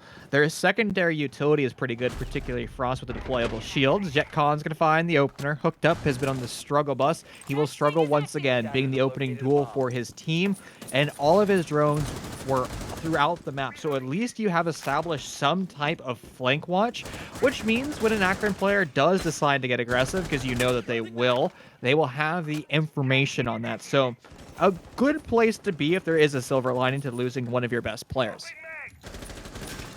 Well, Fortra's going to go for the challenge, hoping to remove the Jaeger now that the tracks can't quite do it. But that's going to be JetCon narrowly escaping with his life. And now ISU are going to have to make some sort of change here. Harabic once again on the Finca, LMG looking to pressure directly on the blue bar window. Snail, having opened up the blue bar, is going to have a line of sight onto Sunrise. But what he stares down is definitely going to be frightening, to say the least. You've got Arv behind a mirror window, happily quick peeking back and forth to shut you down if you were to enter. Not to mention, you've got IMAT. He's got an angle directly onto offices and blue bar if someone were to push on in. So a huge angle for IMAT to be holding, and if ISU don't figure out a way to deal with a couple of these players, this could go bad for them very fast. They're going to have to win ones. They're going to have to click heads. They're going to have their frag grenades land perfect. And that's actually what gave them success in the previous time we were here at Double Bar back in round number 8. Frag grenades found those mirror windows. That was their opening on into the bomb site. Now they're going to try to utilize vertical pressure. Harabic was the one tasked with that. Now dead, and things are starting to go more in favor of Akron. How will they end up shutting things down? Well, it's going to be based off Father Time. They are going to waste this clock as much as possible. Again, utilizing that on-site utility. They aren't running the smoke this time, so no 30-second denial. 2 nitro cells have been used, and only 1 now remains. That is on the smoke, or not smoke, the mute, currently sitting in the site. JetCon's going to find another one. Patience is now dropped. Akron has been known as the best team in collegiate series. They might be recreating that one more time, as it's a 1v4, and Akron will be crowned the 9th time champion of CR6. They get better with age, and they're going to do it once again.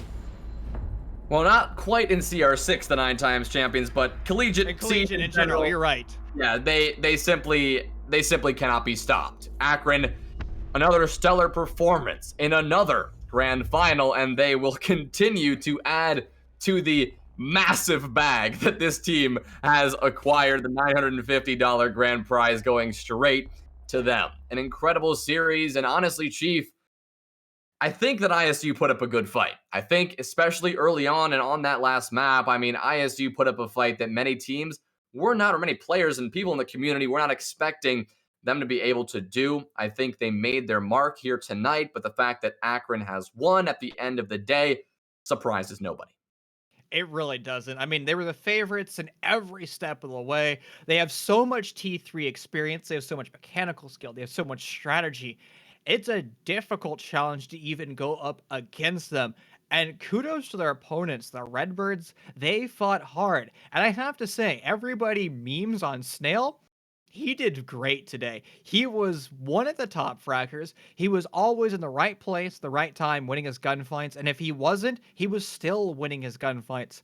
And, you know, at the end of the day, when you're going against, you know, a collegiate roster that has won 9 championships now, that's a big deal. And honestly, the Redbirds need to have their heads up.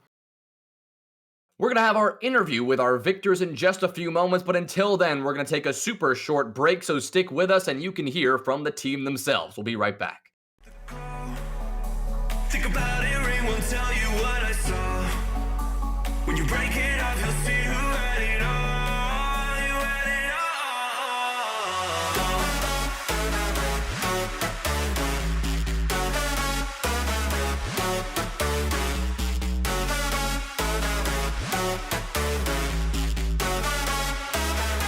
You said you wanted to fall into oblivion. Forget about the world we're living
can't fall asleep when you're counting stars.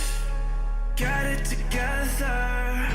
Your mind can't sleep when you let it serve. Now you wanna see me fall. From a golden mile, I can see you at the call. Think about it, ring won't tell you what I saw. When you break it up, you'll see who had it all. You had it all.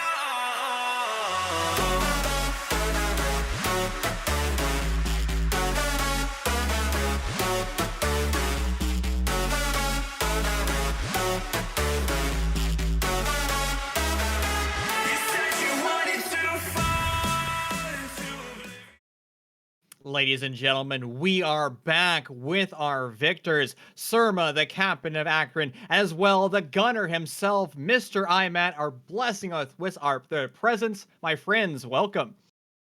Thank you. Oh, What a series. You guys were the favorites going in, but Mr. Captain, did that apply a lot of pressure to you guys? Did you guys have to make new strategies to be successful, or are you running your bog standard YOLO strats? just the standard strats. I don't think we've ever really changed anything for anyone, to be honest. So it's just standard.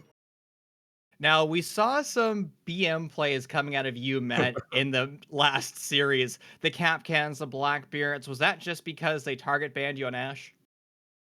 Oh, if anybody ever bans my Ash, I go BB. But if it's like a team I respect, I might go Zoph and push Jet to like a nade op. But we saw that win.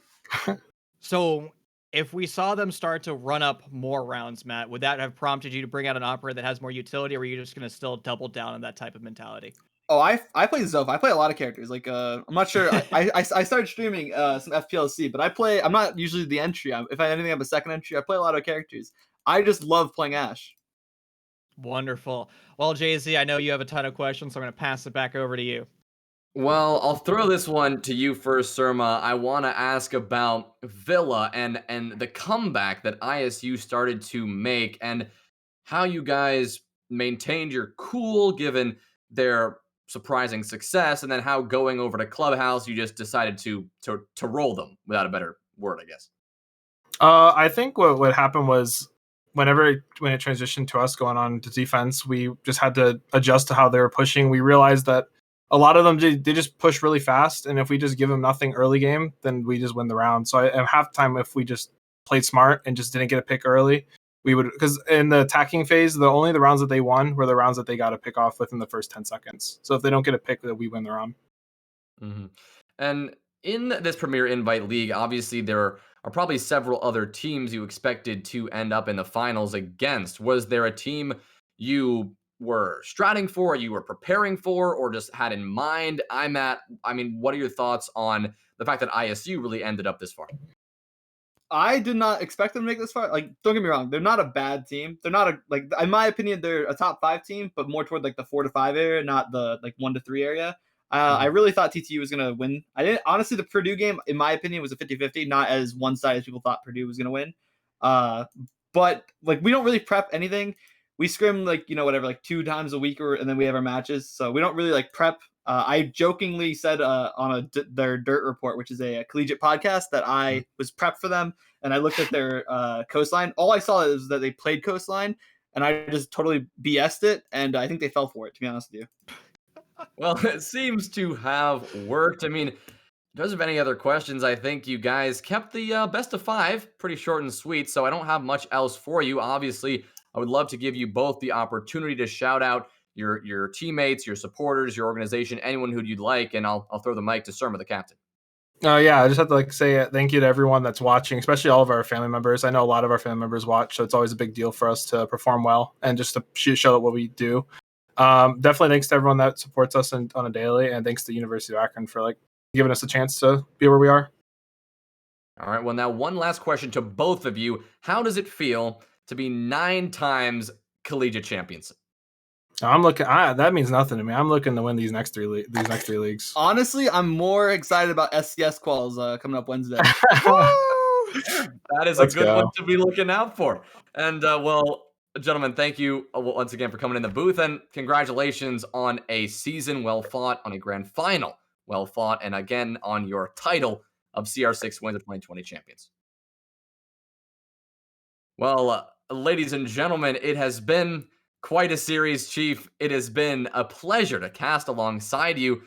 But that's going to do it for the night. It's not going to do it for the week, though. We've got one more grand final here at Collegiate R6. It's the Open League grand final between Oklahoma State and UC San Diego. That's going to be on Friday at 7 p.m. Eastern. The final announcement is that Season 6 registration and sign up, that is still open. You've got 4 more days. Signups close on Friday for your chance or your team's chance to compete for part of the $10,000 prize pool as part of the landmark CR6 Season 6. So we are looking forward to seeing you there, and we're looking forward to seeing you on Friday. But until then, I have been Jays Wills, Chief alongside me tonight, and Tango Mango down, of course, in the booth. It's been a fantastic night. We want to thank you all for tuning in. So many of you tuned in for this great match. So we hope you have a fantastic rest of your week. So long.